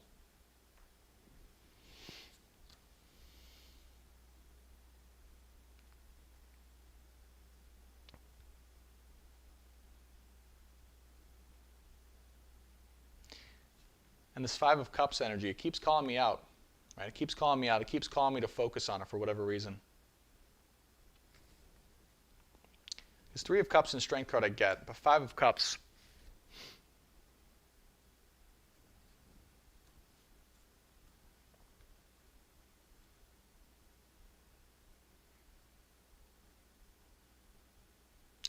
you know, it may just be you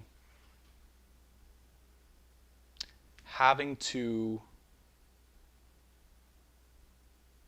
okay, yes, okay. What I'm hearing is, okay, that's what it is. So apologies, sometimes it takes me a few to get the confirmations here, but what I got with this one is, as you do this, okay, you're going to be able to let go and to focus in on the thing that you need to focus on, yes. But at times there will be these feelings, these Five of Cups feelings that come back in, that want to cause you doubt, that want to cause you fear, that want to cause you hesitation, or just the feeling that it's impossible, or the feelings that it's never going to happen, or that you're imagining things, or you're delusional, blah, blah, blah, blah, blah, all those things, right? And what I'm hearing specifically with this is when those feelings come up, because they will, moving out from here, Spirit wants you to come back to what I just said, in that knowing and certainty that the return of this person is inevitable in your life, and to allow that to be the stone or the foundation or the rock from which you sit on as you focus in your energy. So it's almost like what I'm getting is these feelings bounce in, they try and kind of get into your space or get into your mind or get into your heart, and you're just like shielded from those feelings at this time. Where you're just like, no, like I'm not going to go there. I'm not going to focus on this. I'm not going to focus on missing or feeling in love with or putting my energy towards the situation anymore, because I know without a doubt the return of this person into my life tangibly is inevitable. And I must take this energy I was donating to that sadness or those feelings into what I need to be focused on right now, which is healthy routines, structures, and my own abundance and influence in the world in a positive way. Okay? So Spirit is just saying it will come up. You will be reminded. Okay? It's not like they're just going to go away. They're not going to fade immediately. They will stay there for a little bit. Okay? But it's a conscious effort on our part to take the strength we've built in our own hearts and to combine that with focus, tunnel vision, and a shield to protect us against those feelings deterring us or distracting us or keeping us from the things we need to do right now, most importantly, to close out this cycle. Okay? I hope that makes sense. I hope that makes sense. It's a very interesting, I had to walk the line there because normally I'm very much, as feelings come up, you got to deal with them, you got to go through them, you got to work through them, blah, blah. Strangely enough, I'm not getting that with this. I'm really getting that you've done that part. You've gone through the heart-opening process of dealing with your feelings and knowing your truth. And it's actually time to stop delving into and diving into those feelings anymore for the time being, and just focus on something. Focus on the thing that right in the real tangible 3D earthly reality. That's what I'm getting. That's what I'm getting. Even though I'm a huge proponent of feeling into love, feeling into that all served a purpose. It was all to realize what you want, your true love, to choose your path. This whole chapter, by the way, served the purpose of allowing you to have clarity and allowing you just solely, literally, just for this one choice. That's it. What I'm hearing this cycle was, for the Divine Feminine, that we just finished up, was literally all to just be able to choose with clarity what you want to have in your life, who you want to have in your life, and what that's going to be. That's it. All of this emotional work, all of this healing, all of this Five of Cups energy, it was literally just for this one choice. And now that you've made that choice, now it's time to kind of, quote unquote, shield yourself or divert your attention or energy from those feelings, since you've already made that choice, into this work. So very, very interesting, I would say. And just kind of a crazy way to end, right? I would say this whole chapter, this whole saga that we've been going through. But I do believe a very important message. Okay. My camera just shut off on the cards, so I think that's Spirit's way of saying, let's move on to the next section. Oh, man. So I'm going to check in with the comments here and questions and see. You guys are welcome. You guys are welcome. Hope you guys are enjoying here. All right. You're welcome, Sober Girl. I'm just going to take this time and energy to drink some cacao, drink some water, read some questions, and then we'll see what we want to do. Let me know in the chat, too, if you guys would rather just go straight into the Q&A, or if you guys want to go over next week's astrology. I feel I can do maybe, I don't know, 20, 30 minutes of either one. Probably not both. Even though the title is literally Q&A, I did answer some questions, but I forget how much energy channeling all of that takes. It's like, it's a lot. It's a lot. I think my camera and I have matched up energetically, so when my camera is turned off, it's like it's connected with my energy. I don't know. Okay. No, Sana, you still need to heal. Sana says, oh, I don't need to heal anymore. All right, so let me know if you guys want to do the next week in astrology, or if you'd rather have a Q&A with your questions, not personal questions, not personal situation questions, but like twin flame, journey, soul, healing questions, those types of questions that you guys are curious about. That will be helpful for the collective, okay? Because I want everyone who watches this video now and in the future get the most amount of value. So I'm seeing a lot of astrology. Let me know in the chat here, astrology or Q&A, okay? And this could be personal questions for me too, by the way. I'll open it up on that level. I'm not going to share specific details. Astrology, astrology, astrology, astrology. Okay. Yeah, you guys definitely, I'm feeling want astrology. Okay. And I might answer some questions along the way. Oh wow, you guys really like the astrology part. All right, that's good to know. I didn't think you guys liked the astrology part for whatever reason. How can we describe our DF energy and DM energy within us? Astrology, astrology. Mary said, you did mention you were going to tell us more about you. Well, Mary, if you have questions, let me know. I'm open to answering questions. Astrology, how can the DF help the DM open his heart?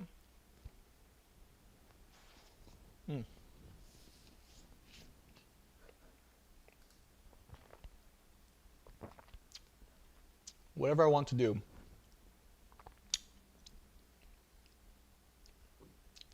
Aaron says, describe twin flame and then astrology. Does the DM know who the flame is yet? Has DM awakened? Le Petite says, this makes more sense than anything I've ever heard before. Thank you. You're welcome. Shelly says, hey, Brandon, I found a new crush, threw away the fake dream guy, and found a real guy. That's amazing, Shelly. Congratulations. I'm glad to hear. Rena says, whenever we go, thank you for the donation, Rena. Whenever we go into Q&A, might you be able to explain the difference between the twin flame and beloved connection? Oh, yes, I can.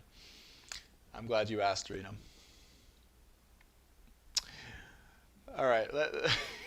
You guys are going to make me blush. Oh, man. All right.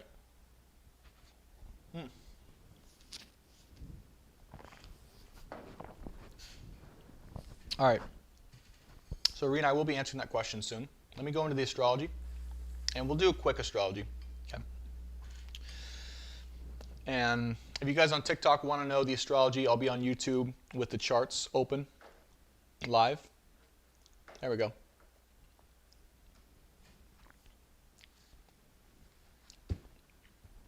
And then we'll go from there. Okay? All right, so here we go with the astrology. Today is March 7th, 2021. What do we got?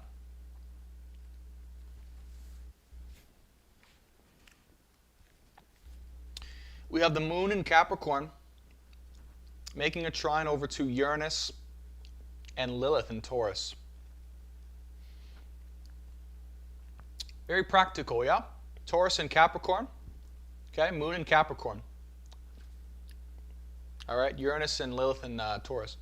It very much is about, right? There's no wonder, it's no wonder why this feeling of wanting to set the foundation, set healthy boundaries and structures within our life, and to basically shield or to separate ourselves from our feelings, yeah?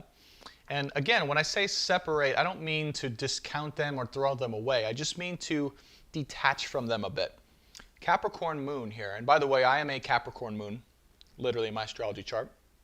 I think you guys have been asking about that for a long time, so I'm a Capricorn moon. Is a very rigid, structured, okay, to a T kind of energy that wants things in a certain way, in a certain order, and then logically, progressively moves towards those goals and those things. So with Moon and Capricorn here making a trine, there's a very incredible, healthy flow and opportunity to spontaneously set exciting new structures in place to allow us to progress and move forward in the most harmonious of ways. Lilith, right, being connected here, allows more of our sacral, creative, expressionary energy, okay, to flow through too. So what I'm hearing is this is really an opportunity not just to put these rigid, okay, I have to do this every day at 6 a.m., blah, blah, blah, like boring ass homework kind of duties. No. When you put structures in your life, the magic of this moment with Uranus and Lilith is saying, be creative with it. Do the things that really light you up, that make you enjoy it, and allow you to find this sense of presence and peace within yourself as you engage in those activities. And you'll know if it's the right activity or structure for you if it's lighting you up, if it engages all of your focus and energy as you do it, and also what I'm hearing, you feel rewarded naturally for doing that thing afterwards. So here's an example, right? One thing I'm personally working on is literally just making sure my studio is clean at all times, like dishes washed, counters washed, bed is made, the blackout shades from my bed they're hung properly, like everything's just good, right? The tech setup for this whole thing, that this is just ready to go, like the Wi-Fi is working, like everything is good. And a couple things happen when I do that. A couple things. One, I never want to do it immediately. It always takes me a little bit of willpower to get into it. But the minute I get into it, I get wrapped into it and I focus all my energy and it feels really good as I'm doing it. And afterwards, I feel really rewarded in my own for this effort that I'm putting into it. And also, as you guys may notice, it allows me to feel more confident and free to express my feminine creative energy. Okay? My feminine creative energy of expression, which this is my form of feminine energy as a male. So that's what I'm talking about. So don't make it this boring, structured, 7th grade homework kind of duty. Make it things that light you up, that are easy for you to do. Easy for you to do, that you enjoy, that make you feel really good and engage your energy as you do it. Okay? So things like that. And purposely don't do the things that make you feel like you have to do it from the mind or head. All right? So I would actually, if you guys can, decide on those things tonight. Decide on those things tonight or in the next day or two. Let's see tonight would be a really good time to decide on what you want to do in your life to help create those healthy structures and boundaries for yourself. Okay, boundaries are also important. Okay, boundaries within yourself, I'm hearing, to not be distracted so much. So I'm almost hearing like to set like little healthy kind of, I don't know what you call it, like release times where you focus, focus, focus, and then like certain part of the day or night or weekend, you just kind of then enjoy your time from all the work you've done, but you can't get to that place until you've actually put the work in. Does that make sense? So those are boundaries within yourself. Okay, we also have Sun in Pisces, Venus in Pisces, almost conjunct the Sun, conjunct Neptune. Now, last week, if you guys listened in, I said the closer that Venus gets to the Sun in Pisces here, the closer we'll be to union. I do believe that's true, and I do believe that if it's not the coming together and union for whoever's listening at this time or in the near future, that it is more, again, of this new start of cycle beginning that gives us peace and clarity and firmness in who we want to be with and who we are manifesting and who is the light of the love of our life, right, basically, that we want to spend our life with. And the reason why the Wheel of Fortune was there is because the wheels, again, are starting to, because of this alignment, turn in our favor when it comes to love. And so we'll be getting much more positive affirmations, energy, and possibly even reciprocation of confirmation through the external world that this is on the right, that you're on the right path, okay, with this love. So along with your choice. So that's all good stuff, okay? So again, the relief from excessive worry and restraints in that way. And then we have Ceres and Chiron here. So this is really that Mother of Pentacles energy, this earth loving, self-nurturing, healing energy of taking care of ourselves before anyone else so that we can give that love back to our person eventually, right? Ceres is literally that earth. It's the love for Mother Earth, the love for the feminine, the love, the unconditional love we have for ourselves, how we give and receive love, conjunct Chiron here. All right, meaning that collectively this is the and again, how we learn to give and receive love is different for everyone depending on where they're at in the journey. Part of the lesson for the collective on how they can give themselves love and healthy ways of receiving love is through the creation of these structures in their life. That's interesting, but that's the truth, is that creating these structures in your life will allow you to engage more in this healthy way of self-love. Okay. And there might be a wound around that somewhere, like, I don't know, like a mother or father wound in that somewhere, some shape or form. Okay, what else do we have? We have, let's move on to the next couple of days. So March 8th. Okay.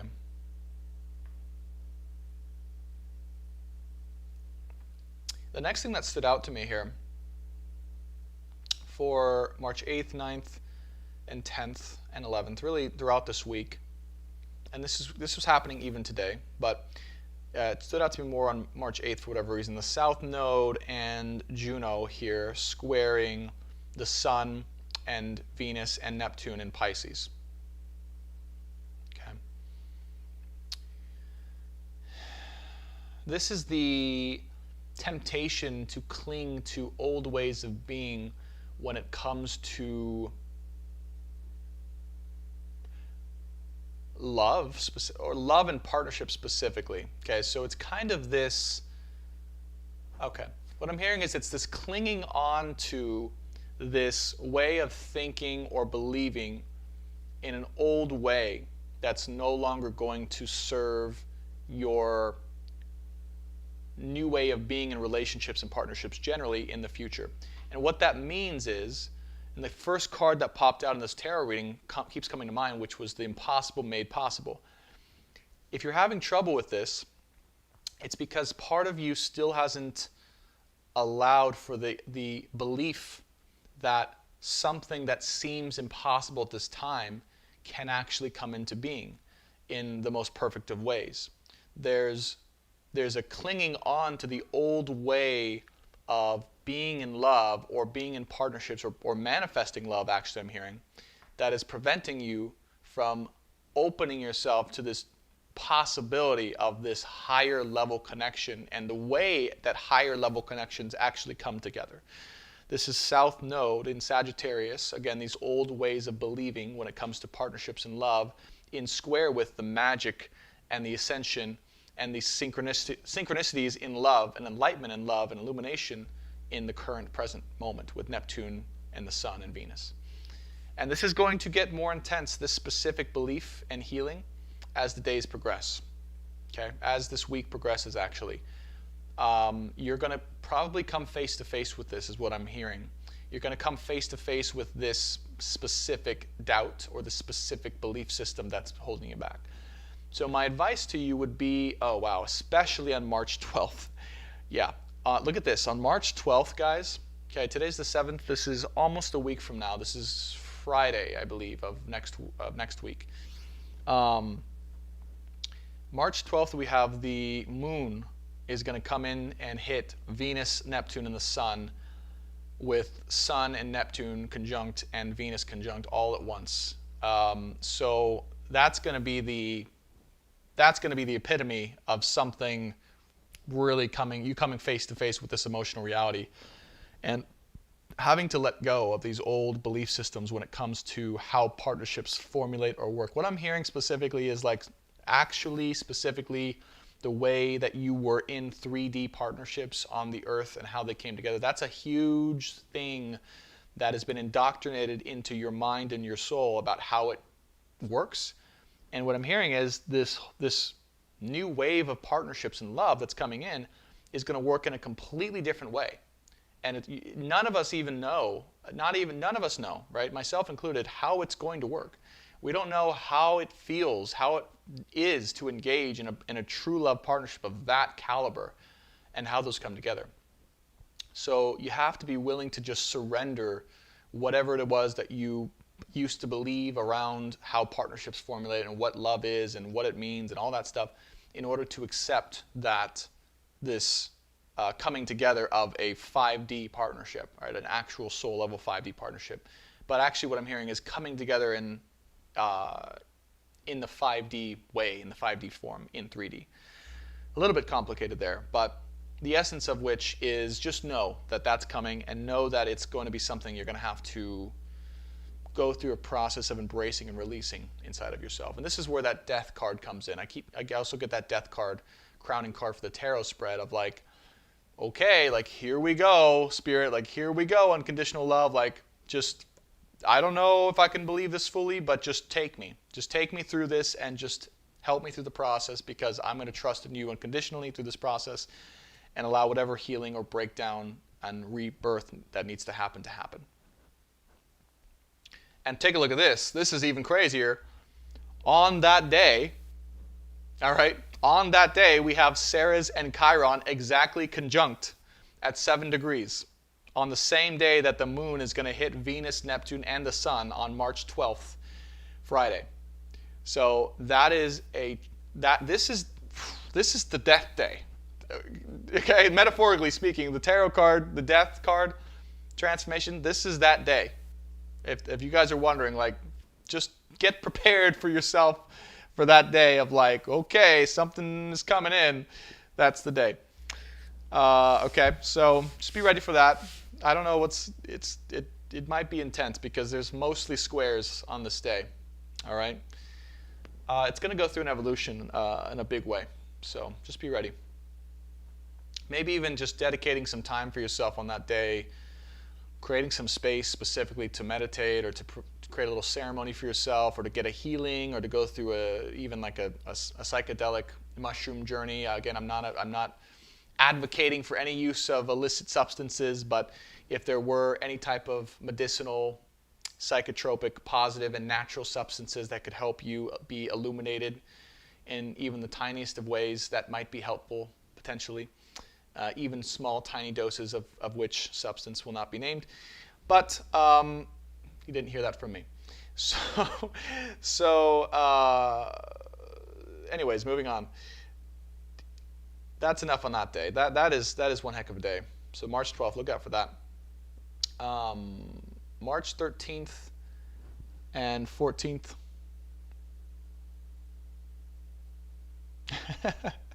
Empathetic Gary says, I'll be traveling to SC for a wedding, like off no space. Don't worry, empathetic Aries. Likely that wedding is the stimulus you'll need to get to your next level. So oftentimes, Spirit will utilize events of some sort to give us the stimulus or the healing we need to trigger, right, these things to come into awareness to be healed. So don't worry about that. There'll be something in that wedding that happens likely for you, or before the wedding. Okay.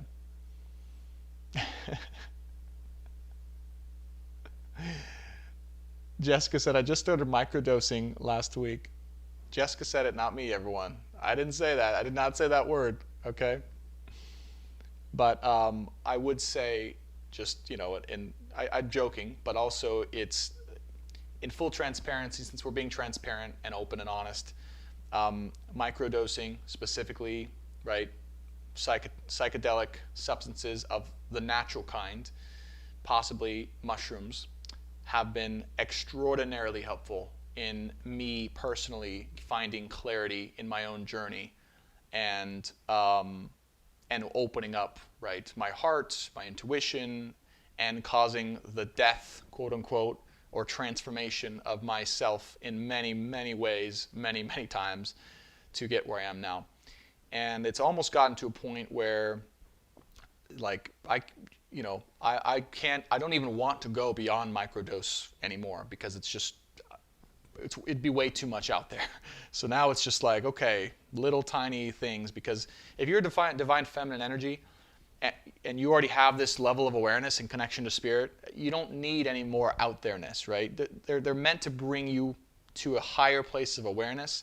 If you already have this level of awareness, you don't want to go further out. You want to come down into the earth, right? So just be aware of that. It's really only if you are kind of feeling really stuck and you need some illumination, you need some clarity, you need a higher perspective, that's when that substance can be potentially useful. Okay?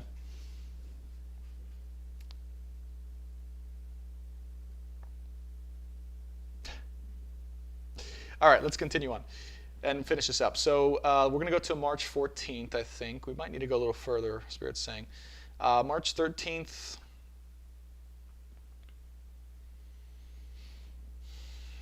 Yeah, I mean, it's not just going to be the 12th, because the 13th we also have the moon is going to then hit Chiron and Ceres in Aries here. Okay, the moon coming to the end degree of Pisces here. I'm telling you guys, March 12th and March 13th are going to be pretty intense. And you still got on March 14th, you've got both Chiron and Ceres moving together at 8 degrees, okay, still in a conjunction after going through the moon in Aries. To progress forward. So this day here on the 14th, coming into the 14th, the last day of this week that I'm reading for currently, what I'm hearing is a little bit of a, you remember that Father of Wands energy we got? That's the energy I'm getting for this day. It's like, and it's funny because that was the last card that came out, and I specifically said for the people watching this reading, that energy is what's coming through this day. And it's the moon conjunct Ceres, conjunct Chiron in Aries. It's this awakening of this badass, charismatic, open, but powerful individual, okay, that is able to influence the world in a very significant way. In your own way, by the way, in your own way. Father of Wands energy.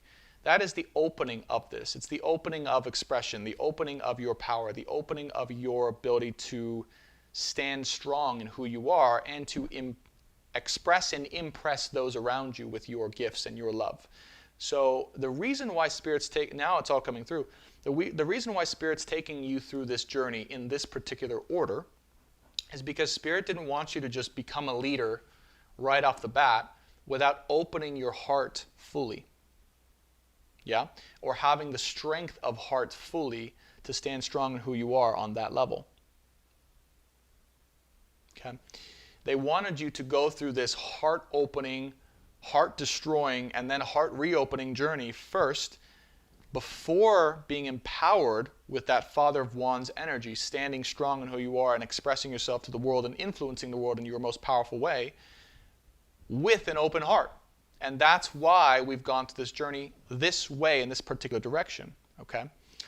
So now you're going to be free to be able to do that in your way with unabashedly, I'm hearing, unabashedly, without any sort of doubt, hesitation, or fear, or embarrassment, or whatever that is, that's the opportunity for this day, March 14th. So March 12th, 13th, 14th are significant in that they're putting you through this intense mode of inner release, destruction through unconditional love, the spear of unconditional love, piercing and releasing and opening, okay, and refilling your boat, so to speak, so that you can then stand strong in who and what you are. It's literally like just breaking you down from the inside out and then bringing you right back up. That's what I'm seeing. It's just from the inside out, okay? But the overall goal is to bring you into this energy of this Father of Wands, strong, powerful, okay, very impactful energy in your own way with an open heart. So that's what's all happening on the 13th, 14th, 12th, 13th, 14th, I would say. Now, let me see. Spirit wanted me to go like a day or two after. I don't know why yet. I think I might. Well, it's not quite there. But just keep in mind, okay, just keep in mind that, oh, got it. Yeah, that makes sense. Okay. On the 16th and 17th, okay, we've still got Venus getting closer to the sun. So this whole time, Venus is coming up on the sun. Still, it's getting closer and closer and closer. It's not quite there yet. It's getting closer. We don't know what's going to happen when Venus hits the sun. By the way, I have no idea. Okay, we got the original channeled reading from last week. If you guys want to watch what I channeled for that, definitely check it out. But it was this explosion of just crazy two opposite sides of the universe coming together. Earth and the stars, sun and the moon merging. So who knows what's happening when that happens, but it's getting closer. On the 16th, 17th, the moon will then hit Uranus and Lilith, coming to a conjunction in Taurus here, then still making a square over to Jupiter and Saturn. Okay? And this has really then been the main source of tension up till this week that we've been going through, which is, if you want to watch last week's on YouTube, Science of the Soul and Stars, it's my last week's live collective reading on TikTok. It's recorded there. This is the main sort of tension we've been going through, this energy of Taurus and Aquarius in square with one another, of the insight and the awareness and the ability to see and to want the most idealistic future and progression possible, with the steadiness and slowness and the need for present enjoyment of real life in the moment with Taurus energy. So when the moon hits this Taurus, these Taurian energies, Uranus and Lilith here on the 16th, 17th, I do feel that we're going to start to have compassion for the other side, for both sides of the collective, right? The compassion is going to come in. We're going to become illuminated and more aware about the essence or the true experience or the true joy of what the other side of the Aquarian energy is facing, so to speak. And it's almost like what I'm getting is we're going to embrace that energy. We're going to have compassion and embrace. Remember last week, if you guys are still in this maybe, this energy of impatience, of why can't you just know what I know and be on my level and want the most progressive evolution possible with me so we can be in true love, right? Remember that energy? That's that Aquarian energy that most of us have been in, divine feminine, okay? Now it's coming into this place when moon hits these planets here of, oh, I get it. It's okay. I love that. I embrace, I understand that side. I understand the need to be more practical, more grounded, more in the present moment, more engaged with life overall. Remember, this is where we're going as a collective, as a divine feminine energy, to get into, which is more so focused on the little things, right? This Taurian energy. We're being called to focus on this Taurian energy of everyday reality, putting our energy into focus into the present moment, into the little things, building and growing in a stable way, to be able to hold everything else. As we put our focus into that, guess what happens? we become more compassionate and more aware of the other side of the energy that we've been frustrated with this entire time, right? So this is what's happening here. This is the whole, it's so crazy how it all comes together, but it does. On the 16th, 17th, 18th, that's we're being called to understand that and have compassion and empathy towards that other side. And to really not just to have compassion, but to understand the essence of that side, right?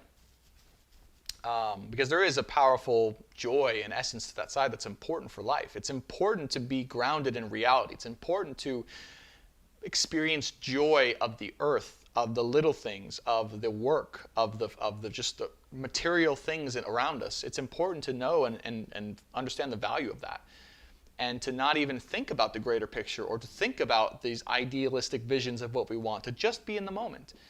That's what we're going to experience. Okay? All right, so that was what needed to be channeled, Spirit's confirming here. But just know as we get closer to Venus coming conjunct with the Sun, in all honesty, guys, this is a crazy month. This is a crazy good, in a positive way, month of just a lot is happening, a lot is changing. There's a lot of joy coming in. To the end of the month, your guys' guess is as good as mine. When Venus hits the Sun, guys, again, just as a reminder, on the 24th, I don't know.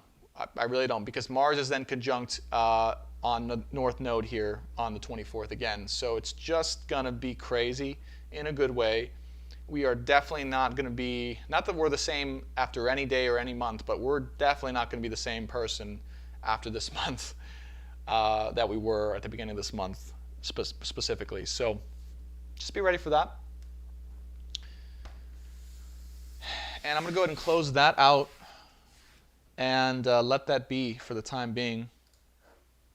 And what I want to do now, as I finish the last bit of my cacao, is just in a very casual manner have this conversation, this Q&A portion, okay, with you guys, where you guys, I'm gonna just answer. I'm gonna be, I'm gonna try and answer as many questions as I can that I feel would be beneficial to the collective that you guys would actually want to know about.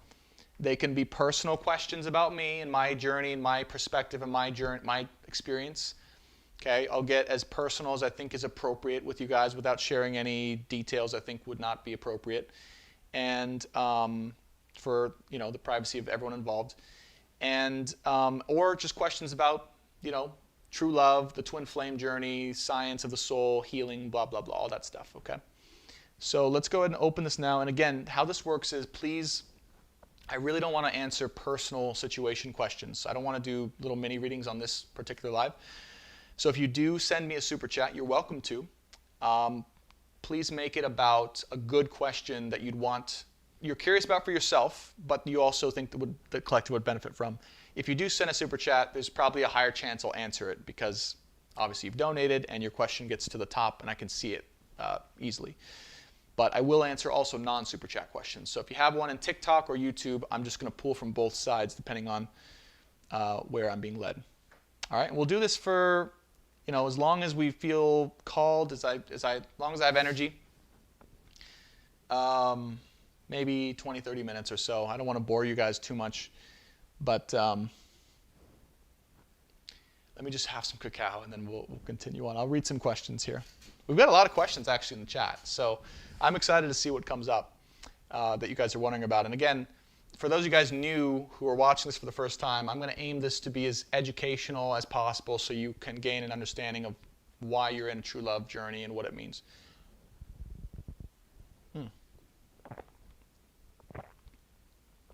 Okay, so first I'm going to answer Rena's question because she did donate. So Rena, thank you. I'm going to pull back up to your question if you're still here.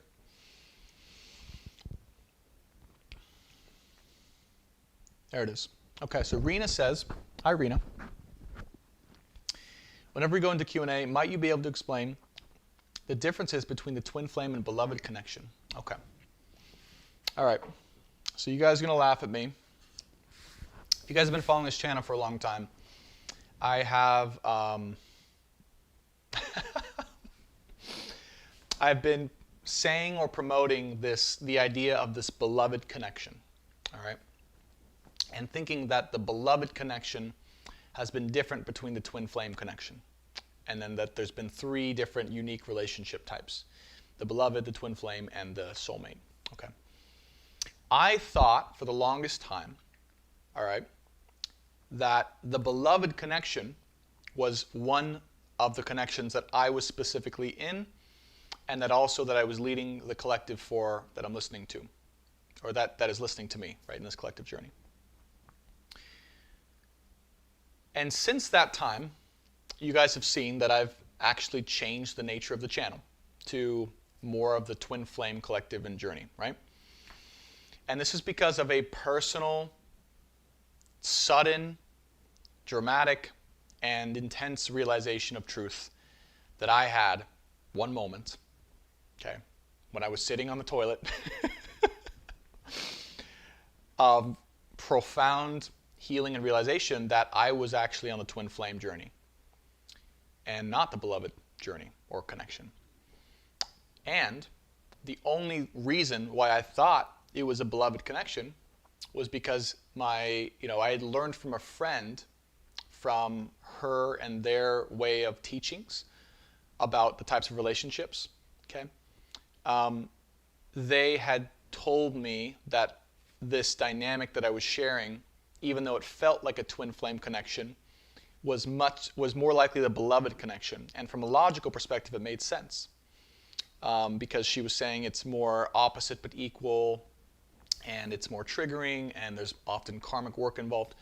And so I went with that for a long time, because from a head perspective it made sense, and I kind of differentiated it from the twin flame journey. And I will admit, in full transparency here, that I myself was still wanting to kind of steer away from the twin flame community or the twin flame connection, because I thought, the term itself and the community was just way too out there for me, quote unquote.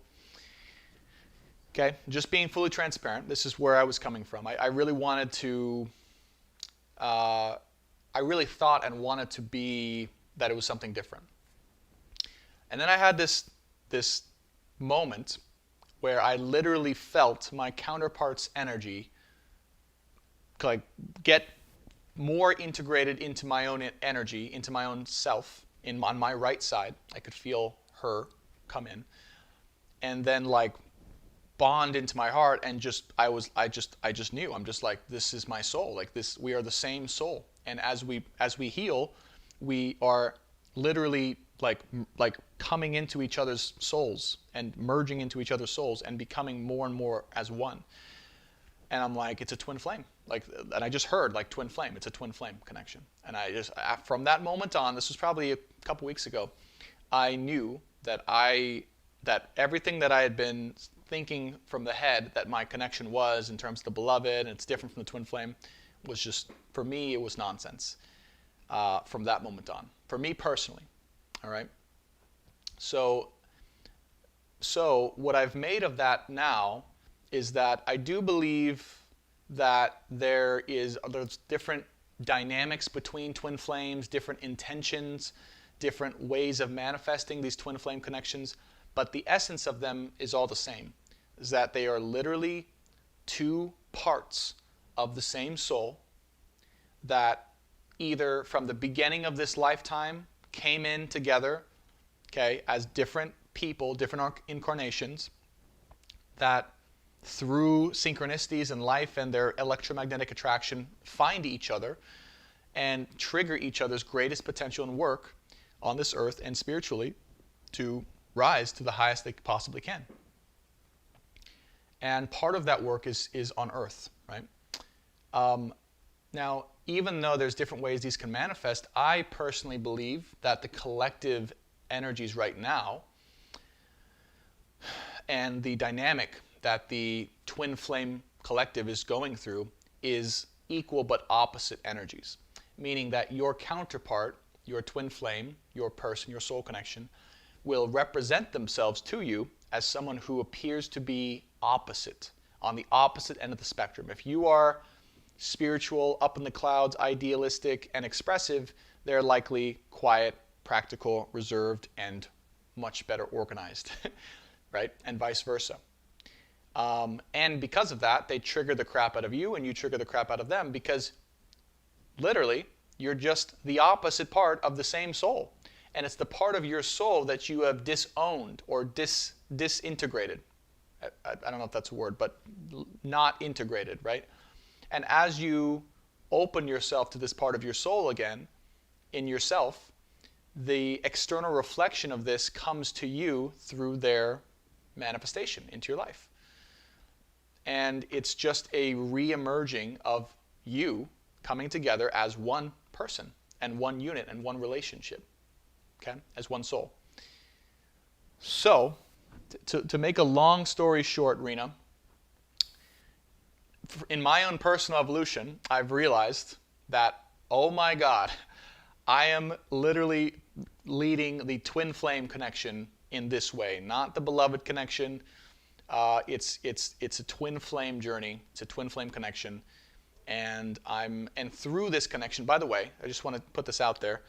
Through this connection, we as a collective are here to be the pioneers in true love for the rest of the world to know what's up. It's the people in twin flame connections specifically that are going through this and awakening that are here to lead the world when it comes to love, when it comes to true love, and when it comes to growth in this particular vehicle. This is the collective we're creating. And it's the people, the reason why you're in a twin flame situation is so that you can become the leader in that area. There's a reason, right? There's a reason why you two decided to incarnate in this lifetime to go through this together. It's not just to go through these experiences, it's to experience what true love is between two souls, two parts of the same soul, to merge together, to come together, to rise in every way, both on earth and spiritually, and also to experience unconditional love, and also to teach others, okay, how to do the same. So the secret's out of the bag, the cat's out of the bag, right? I personally was thinking it was something different, and I realize now that I was thinking that because of my own limiting beliefs, my own limited beliefs, and my attachment to what I wanted to believe that made more sense to me, until I had that soul confirmation, okay? And I'll just be very honest with you guys. I had that soul confirmation before I learned about the beloved connection. And I learned about the beloved connection from like one of my best friends in the world. I'm not going to share who it is, but she means the world to me. She's one of my best friends. She's extremely smart. And for her, and there's teaching, that might be true, right? There might be that. But for me personally, right, before I had that conversation, I knew in my heart, I had been whispered, right, that it was twin flame. And I just was looking for something to disconfirm that. So anyways, I hope that answers your question. If you're wondering if you're in a beloved or a twin flame, and you've been following this collective and resonating, and you feel how I feel, and you feel what everyone else is feeling, it's likely you're in a twin flame situation as well. And again, even though there's different ways of twin flames manifesting on Earth generally, for the collective I'm here to channel for, it's manifesting itself in this equal but opposite way of growth and triggering and then eventually coming together. Okay? So I hope that makes sense. Let me see if hopefully you're still here, Rena, and you're welcome, Rena. I hope that answers your question. Let me tell you, I was just as shocked as all of you guys. And when you asked that question, I laughed because Spirit was like, "It's time to share the truth. It's time to let the cat out of the bag." And you guys will see, I changed all of my branding, right, and all of my. Oh, this came by the way, just before I decided to create that post on YouTube about moving away from the zodiac reading. So it was a huge paradigm shift for me, as you guys can see. Okay, so let's answer some more questions, and I'm just going to read a few here. Okay, Isabella says, we have the same deeper fears, but we reflect them in opposite ways. Yes, exactly. Can twin flames be 7 or 10 years apart in age? Absolutely, 100%. One came to Earth earlier. Yes, absolutely. In fact, this is common. This is actually pretty common, and from my experience of how twin flames right now are manifesting. There's an age gap right now, from what I can experience. Let's see. I heard something very mind-blowing the other day. The light you see when you die is actually the light you see being born. Oh, that's interesting. I don't know about that. That's I would imagine, yeah, that's true. There's a portal that you go through to get to the other dimension, right? Both being born and dying, that kind of cleanses you of all your memories and thoughts and experiences of who you were or where you're coming from to go to the next level. I would definitely probably agree that that's true. Okay, let's see. Questions.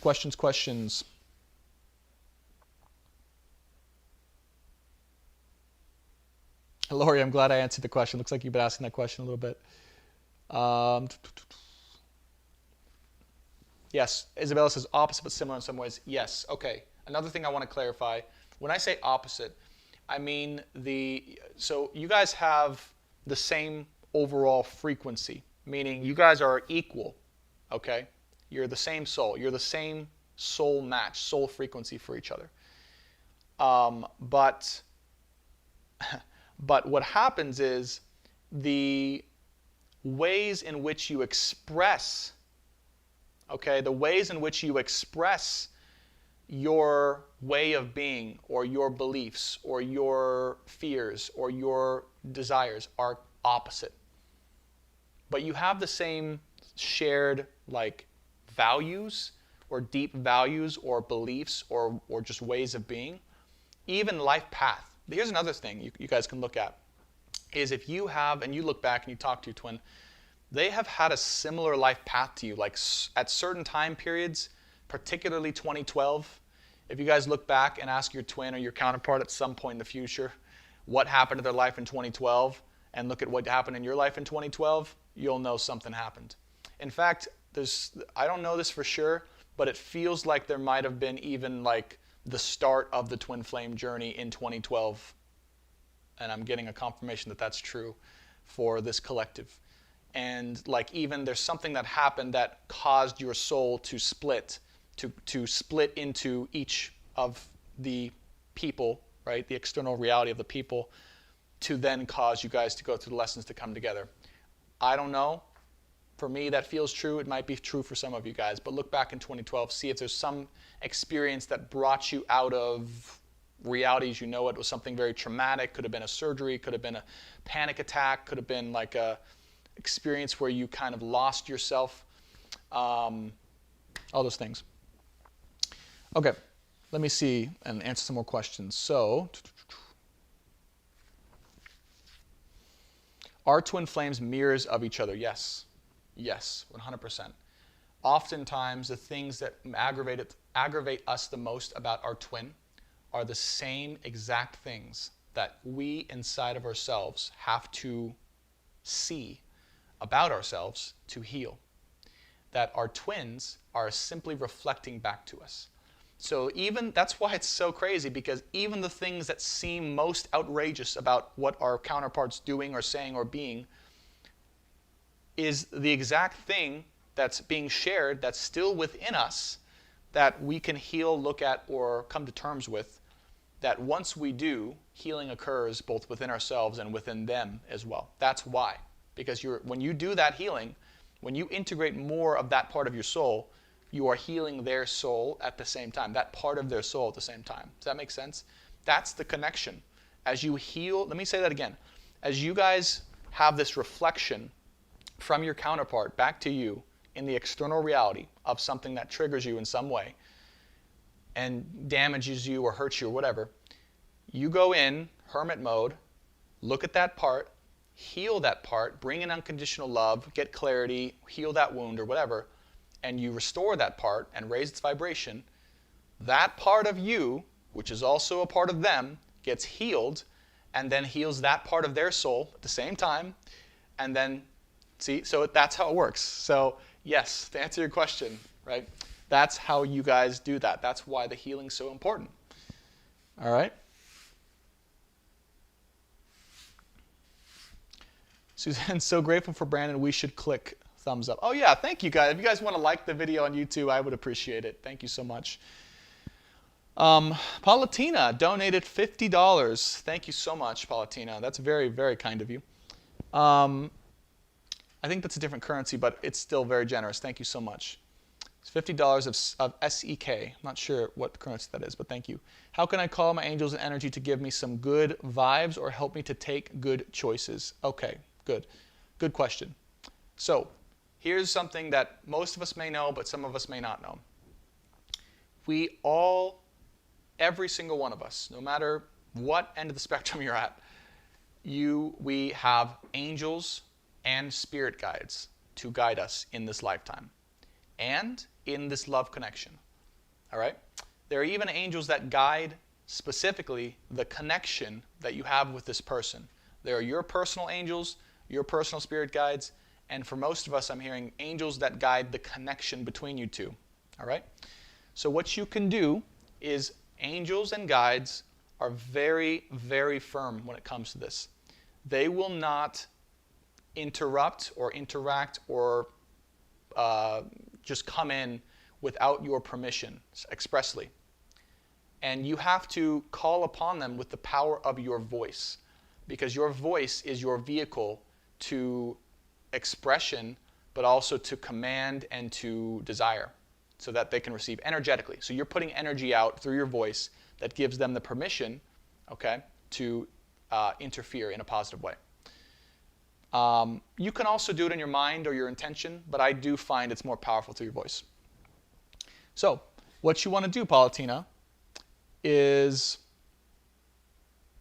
you say, angels and guides, loved ones, masters who guide me through the power of unconditional love. Okay? You guys can write this down.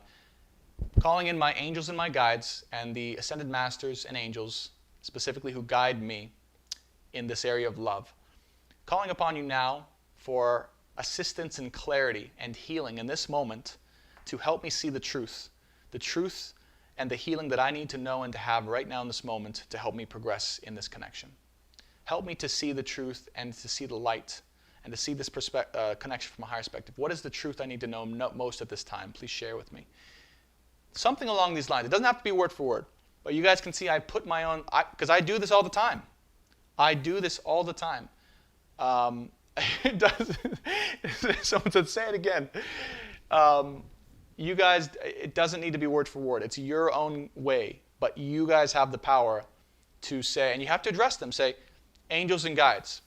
Calling in my personal angels and guides who guide me in this love connection specifically. I'm asking for clarity and light and healing when it comes to this moment specifically. Please share with me any of the healing and clarity and light I need to know in this moment for my highest good and healing through the power of unconditional love. Boom. And then what you do is this. After you call that in, okay, you grab your favorite crystal if you have a crystal. Okay, I love this labradorite, or I've got blue aventurine here. There's all sorts of crystals. That will help. You don't need it though. It's not necessary. And you open yourself to receive. Okay, you open up your crown chakra. You open up this part of your body to receive and to allow this information to come through. When you do that, you allow them the space to come in and to deliver a feeling, an audible message, or a visual. However it is best that you receive messages from your guides in this way, generally. And they will give you the clarity in the message. But you have to trust, you have to be open, and you have to be connected to your present moment. That's very important. So sometimes, and I'm very prone to this, when I first started doing this, by the way, I would ask a question, and then I would go into my head. I would try to hyperanalyze every single thought that came in. Oh, which one's which? Don't do me a favor. Don't be like me. Don't do that. You have to stay connected to the present moment. So it helps to do a meditation. The only reason it helps to do a meditation is so you can get in the present moment. And when you do this, and then open and relax and receive. Just open, receive, and then you allow this information. However, it's important to specify only from your angels and guides through unconditional love. In order to be spiritually responsible, you have to discern what energy you're willing to let in. Don't just call in all the spirits ever out there in existence. You don't want to do that, trust me. You want to be specific about this love situation, unconditional love, and from your personal angels and spirit guides, okay? And if you want it about a certain choice, you ask for guidance around the best choice you can make when it comes to this love situation in this present moment. And then listen to your gut, your intuition, Paulatina. Okay? Hope that helps answer your question. I'm going to do a few more. Natalie, thank you for the donation. I don't see a question, but thank you so much for your donation. I really appreciate it. Absolutely appreciate it. All right, let me answer a few more questions and see if there's anything else.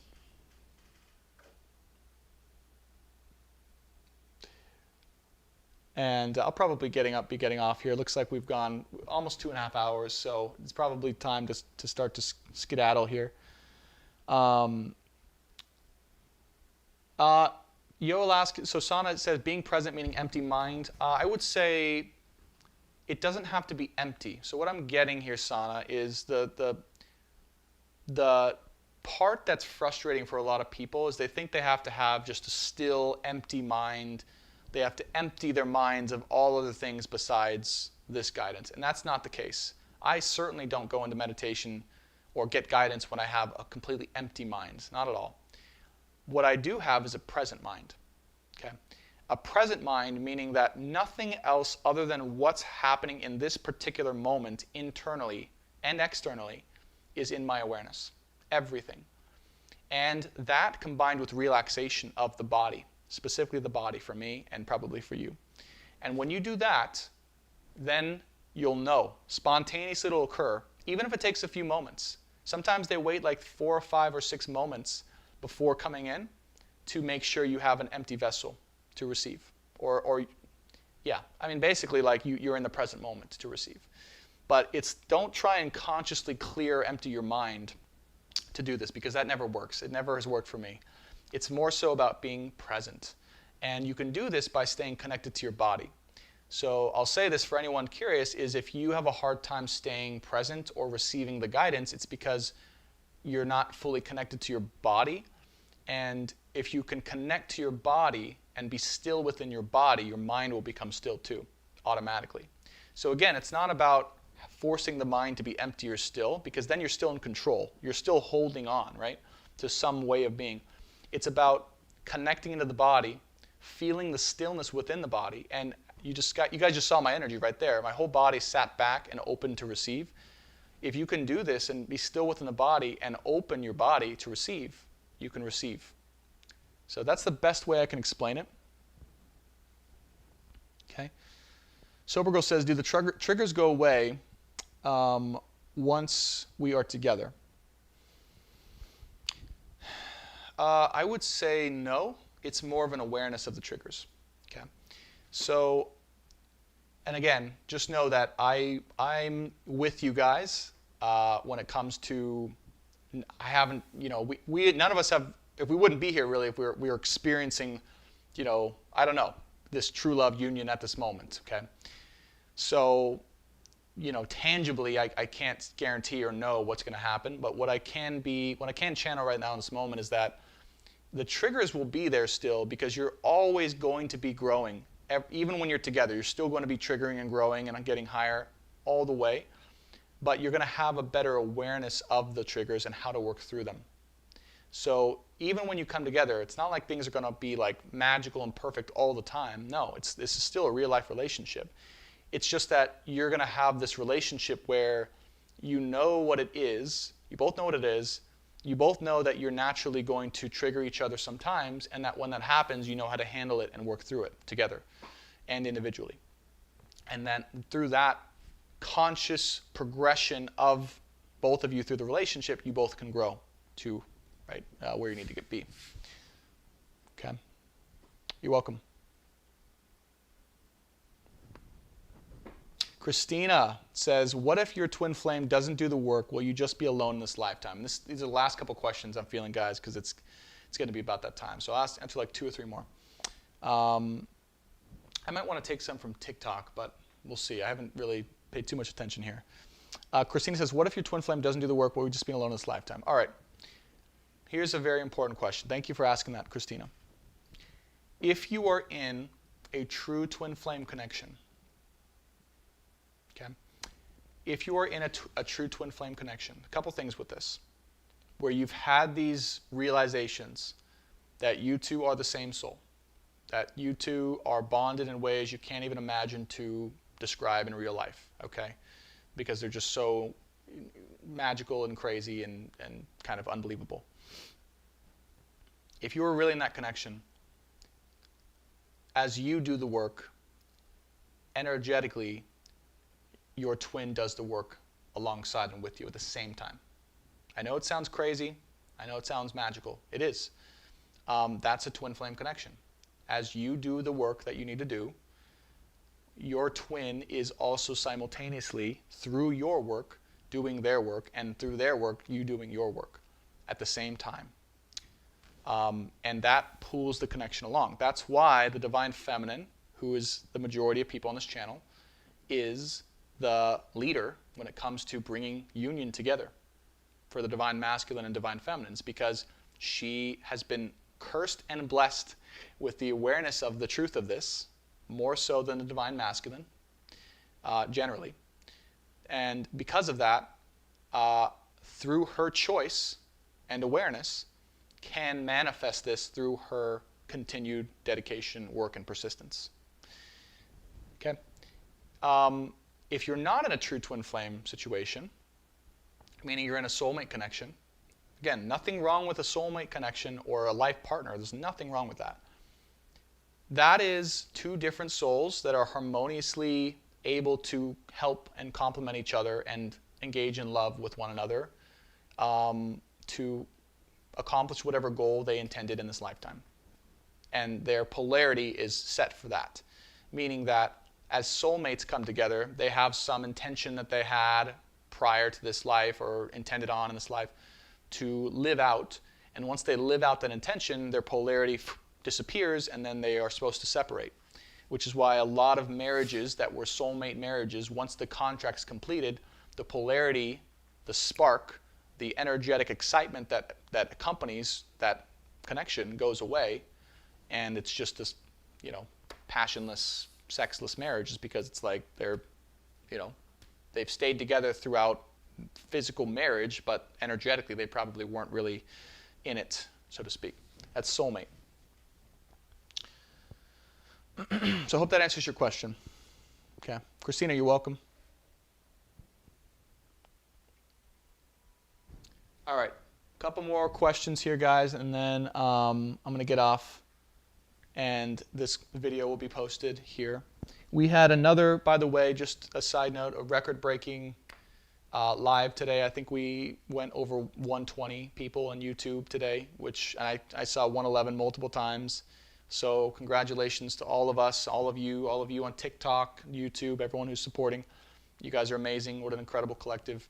And let me see if there's any other questions I feel are very important here that would be good for the whole collective. Bye, Sober Girl. Good. Thanks for joining us.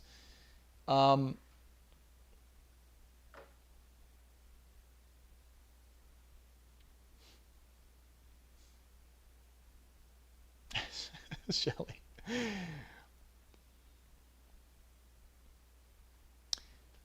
Jenabelle Vargas says, I've realized I've picked up some of my twins' disorders. I understand it's a way of understanding your twin struggles. Have you picked up some of your twins? Yeah, absolutely. Yeah, as you guys merge together, you not only have an understanding, but you actually can take on some of their tendencies because they're actually your tendencies. They're actually tendencies that you've had deep underneath that you might have disconnected from or disowned, that their existence or their way of being has triggered or opened for you to step into. So for example, let's say that your twin has had massive anxiety or panic attacks or just like is overwhelmed easily, right? As you merge, your souls come together, you might start to take on some of those tendencies and you'll be like, why am I feeling anxious or having panic attacks? It's because that's part of what's being integrated within you. and vice versa. Okay, but it's meant to, because it's meant to balance you guys both out. Okay.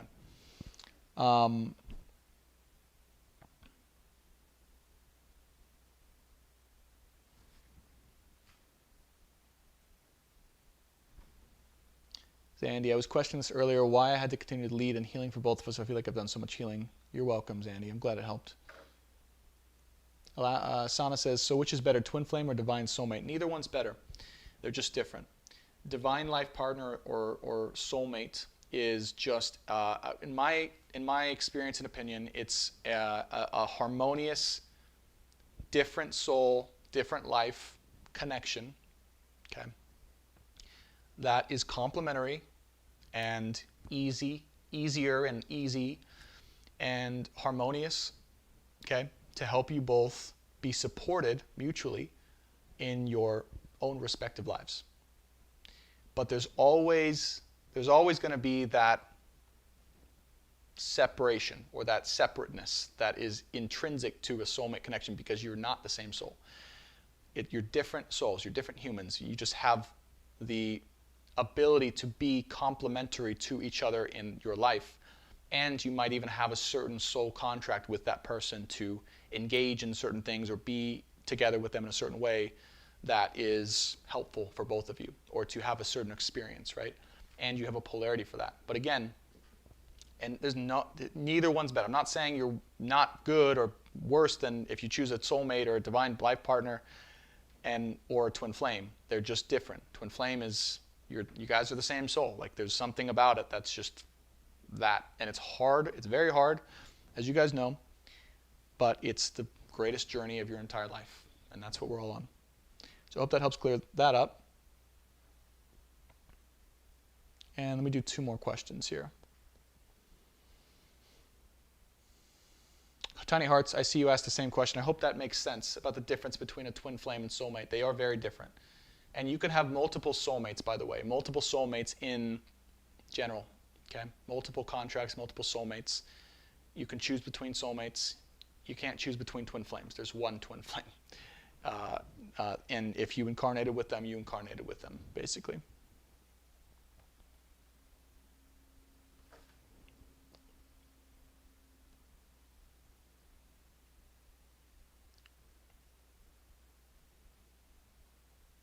All right, let's go through one more question. Oh, I know which one to answer. There was someone who asked, Michelle says, hey Brandon, what does it mean in this connection when we see our counterparts B-Day? For the last few weeks, I've seen my DMs, for example, 37 and variations of the number 37 everywhere. I'm not exactly sure, but what I do know is that for whatever reason, birthdays have had a significant role in the progression of, destruction of, or harmony between true love, twin flame, soulmates at this time, birthdays. Yeah, I can't speak too much more on that. I just know that, because I don't really know, I just know that those have played a significant role or milestone in the progression of the connection.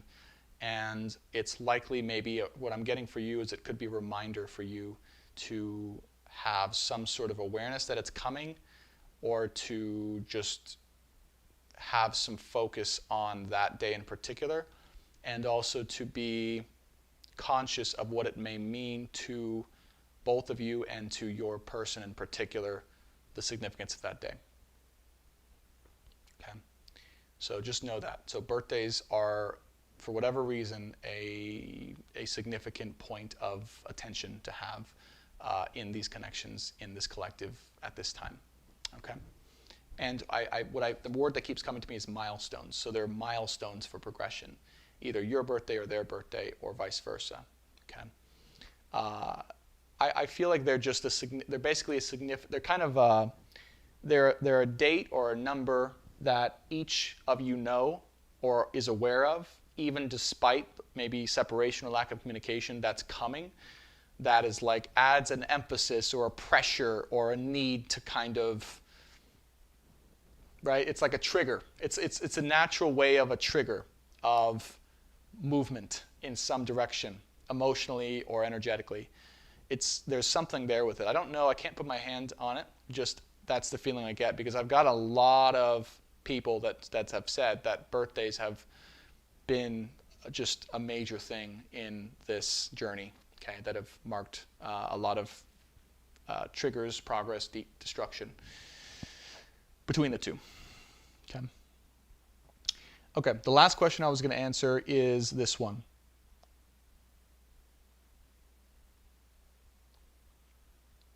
And it's the essence of, oh,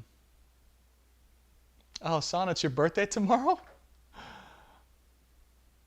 Well, happy birthday, first and foremost. And everyone, if you guys could wish Sana, aka Yo Alaskan, on the chat here on YouTube, a happy birthday, I'm sure she would appreciate it, and I would appreciate it personally. She's been kind of a great help and rock for me as a low-key moderator on this channel. So happy birthday, Sana. And it's not going to be shitty. It's going to be great in its own special way. And everyone here, if you could affirm that it's going to be an incredible birthday for Sana tomorrow, I would appreciate it very much so. So send lots of love here to Sana. And I appreciate you, Sana, for everything you've done for this collective and this community and this channel. Just being here, you do make a big difference. So thank you, and happy birthday. You're welcome. Oh, I love it. Yes, everyone send Sana some love. Yo Alaskan on YouTube. Oh, she's probably blushing. Okay, last couple questions I'll answer. There was a personal question that got shown here.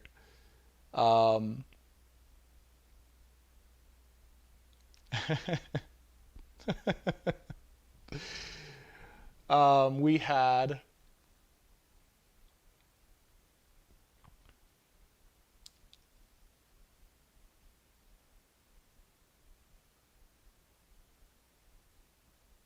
there's so many questions, it's hard to even focus on one.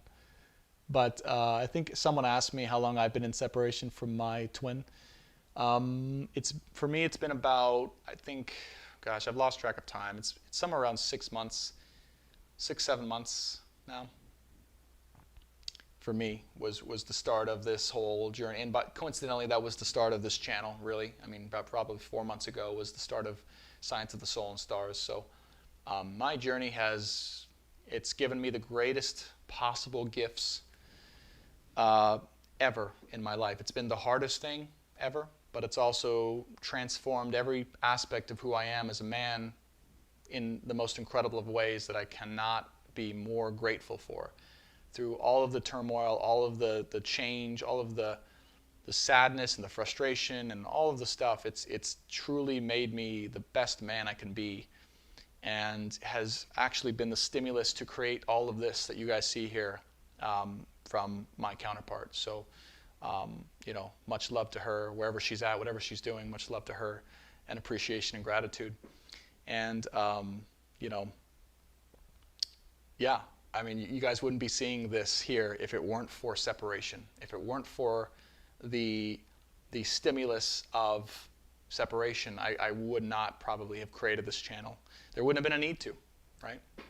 So the greatest possible things have come through this connection for me, and I know for all of you here as well that are on this channel.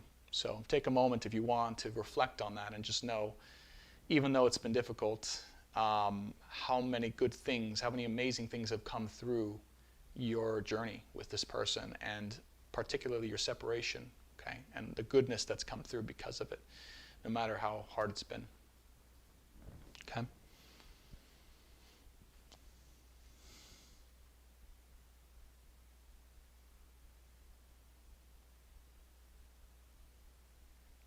There was one other question I keep feeling inclined to answer, and that is, can you have a quote-unquote fake twin flame connection with someone, or be disillusioned in the fact that it's a twin flame connection and be confused about it? Yes, 120% yes, and I've experienced this personally.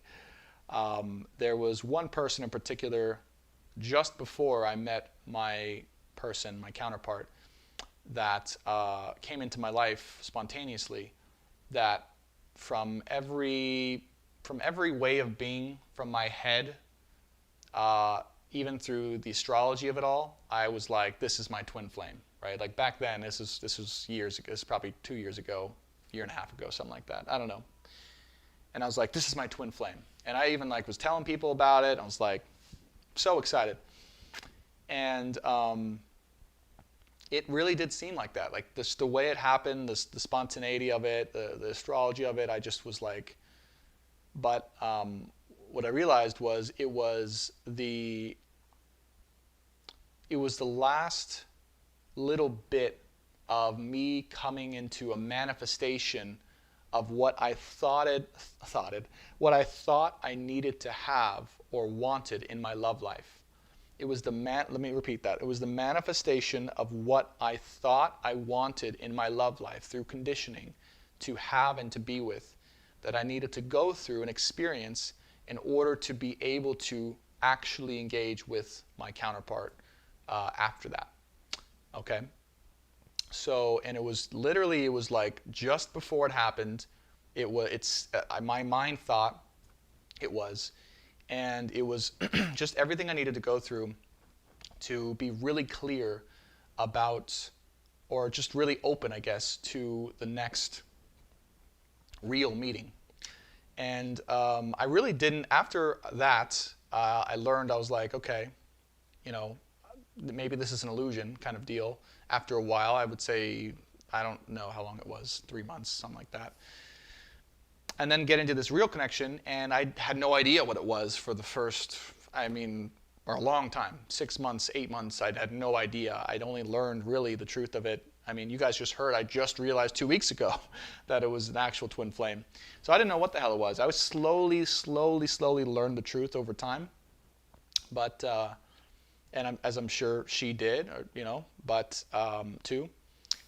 But yeah, it was everything I'm talking about with that saying your head is in misalignment with your body and your soul. Like I had to go through all that too. I still do, where your head thinks of you need or want one thing, and then your body's in disagreement, or your heart is in disagreement. That's been the deconditioning process that's had to happen here with true twin flames. So yes, and this person, this fake twin flame, the way you know it is if you are convinced from a head perspective that this person, is your perfect partner, your perfect twin flame, and they basically come face to face with you to have you face off against your conditioning of your head that you thought was perfect for you, that in an actuality was what you needed to go through to prepare for your true union. Okay, so that's how you know. And that was the last question I needed to answer that I felt needed to be shared, because it is possible, you guys. Yeah. So it is possible. I don't want to even put this out there, but I do feel it's important for you guys to know. If you're wondering between people who it is and who it's not, you'll know energetic. You'll know like physically, spiritually, solidly who this person is. But if there's anyone from your head's perspective that matches up completely with what you thought as a perfect twin flame partner or union, that's all perfect, likely that's probably not the person. Okay? I'll just be honest with you. It's important to know and differentiate between that. And those of you guys who haven't met your person, this might happen to you, so be aware of it. Okay? All right?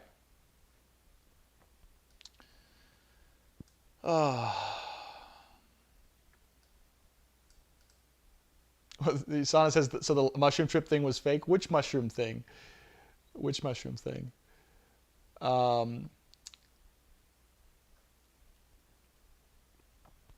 Let's see. My heart won't let him go, but he let me go. Is he my twin? Okay.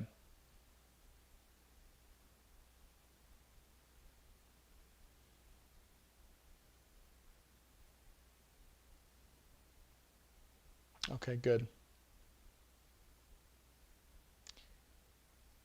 Good. I think that's good for today, guys, unless there's any other questions. But I think that's probably good for today. Both my counterparts make no sense whatsoever, but there's no escaping it. Yeah, absolutely. Absolutely.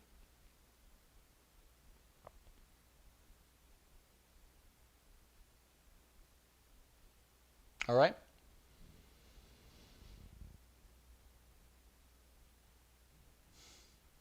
Again, happy birthday, Sana. Oh, that's what you meant. Okay. You said, so a download about a divine masculine can be a fake one. That's a good question. Okay, let me just clarify that. I think that's a good question, Sana. I was wondering what you meant by that. Um, um,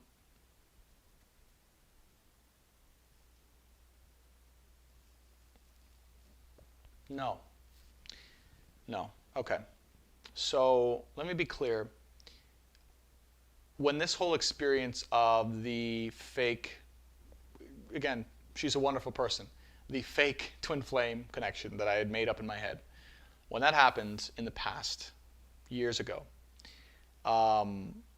that wasn't through any like divine download. Okay, that wasn't through like, oh my God, I feel it in every part of my soul. This person's my twin. No, none of that happened at all. Okay, it was my head projecting itself into real life, the manifestation of, okay, the person I thought through my conditioning and through what I thought I desired to come into my life, so I could face against that.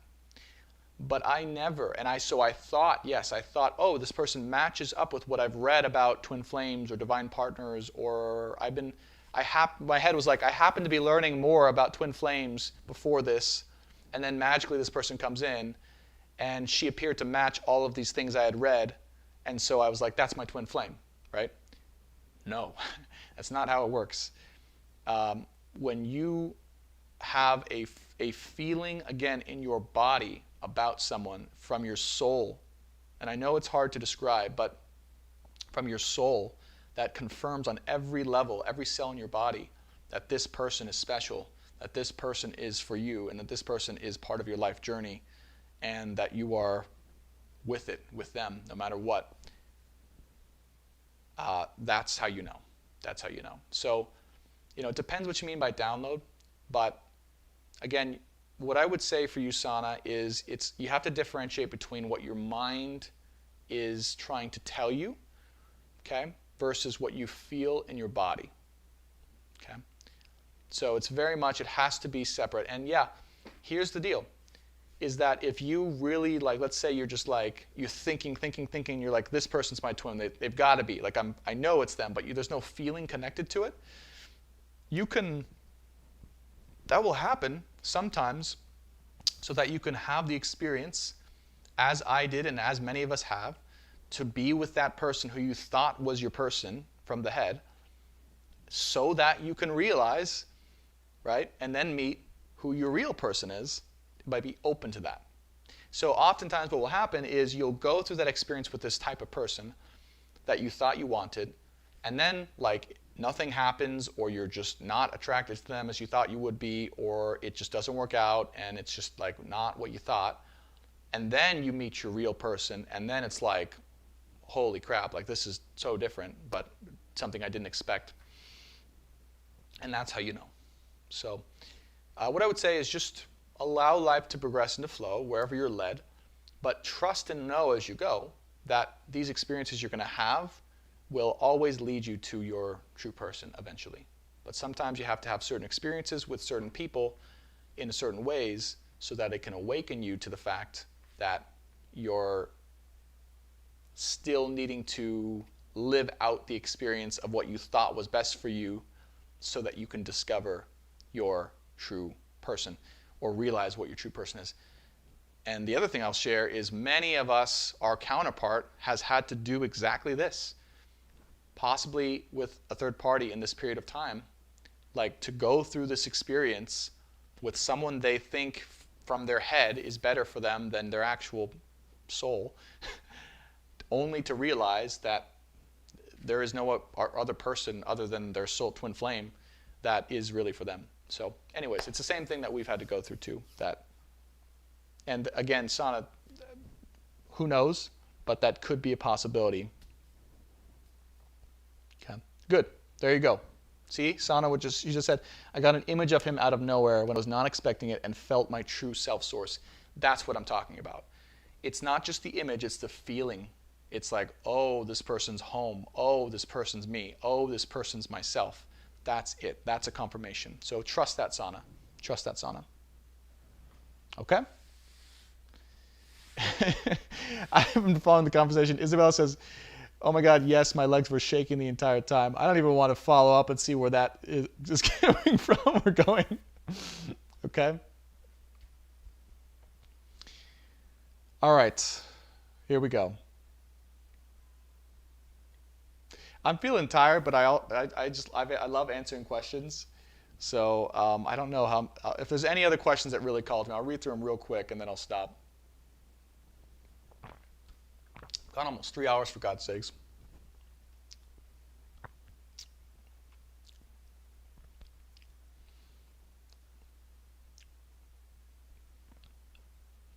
Yeah. Jelaine, I got flashes of what he's feeling randomly. I just know it's him, absolutely. You're welcome, Suzanne. Thank you.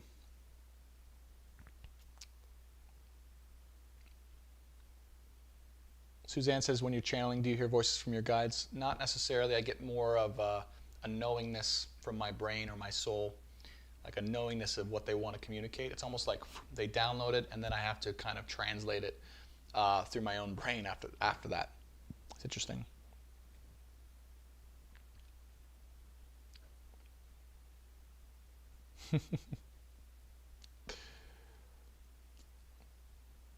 All right, guys, I'm going to call it right there. You guys have been beautiful as always. Thank you so much for all the questions. I hope this was helpful. And I appreciate all the support as always.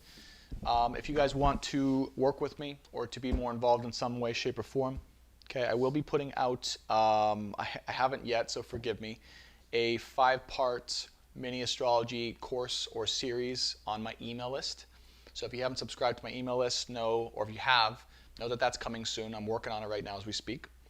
I will also be creating an online course for learning astrology and learning your soul purpose step by step, and to learn how to read and interpret and also channel your own astrology and for others.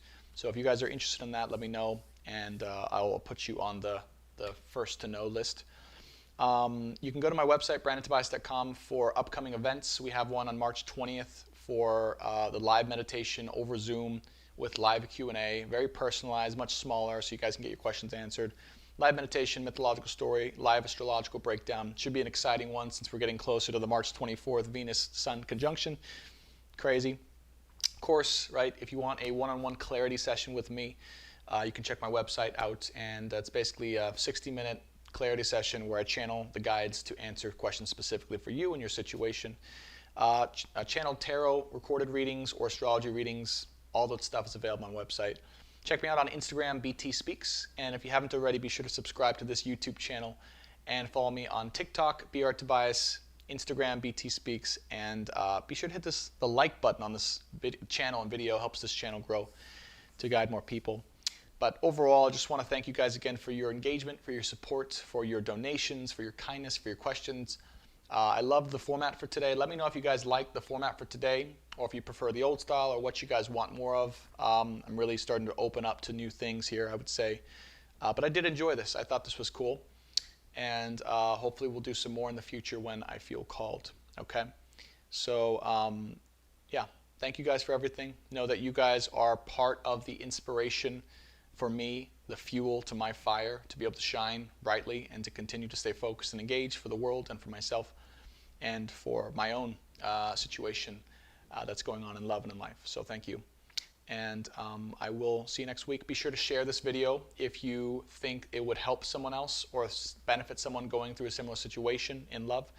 Be sure to share this video out. And let's get the word out. Let's grow this collective and community as large as it's meant to be to reach its greatest potential. I love you guys. Love and light. Namaste. Keep me posted, and I will see you on the next one. Bye for now.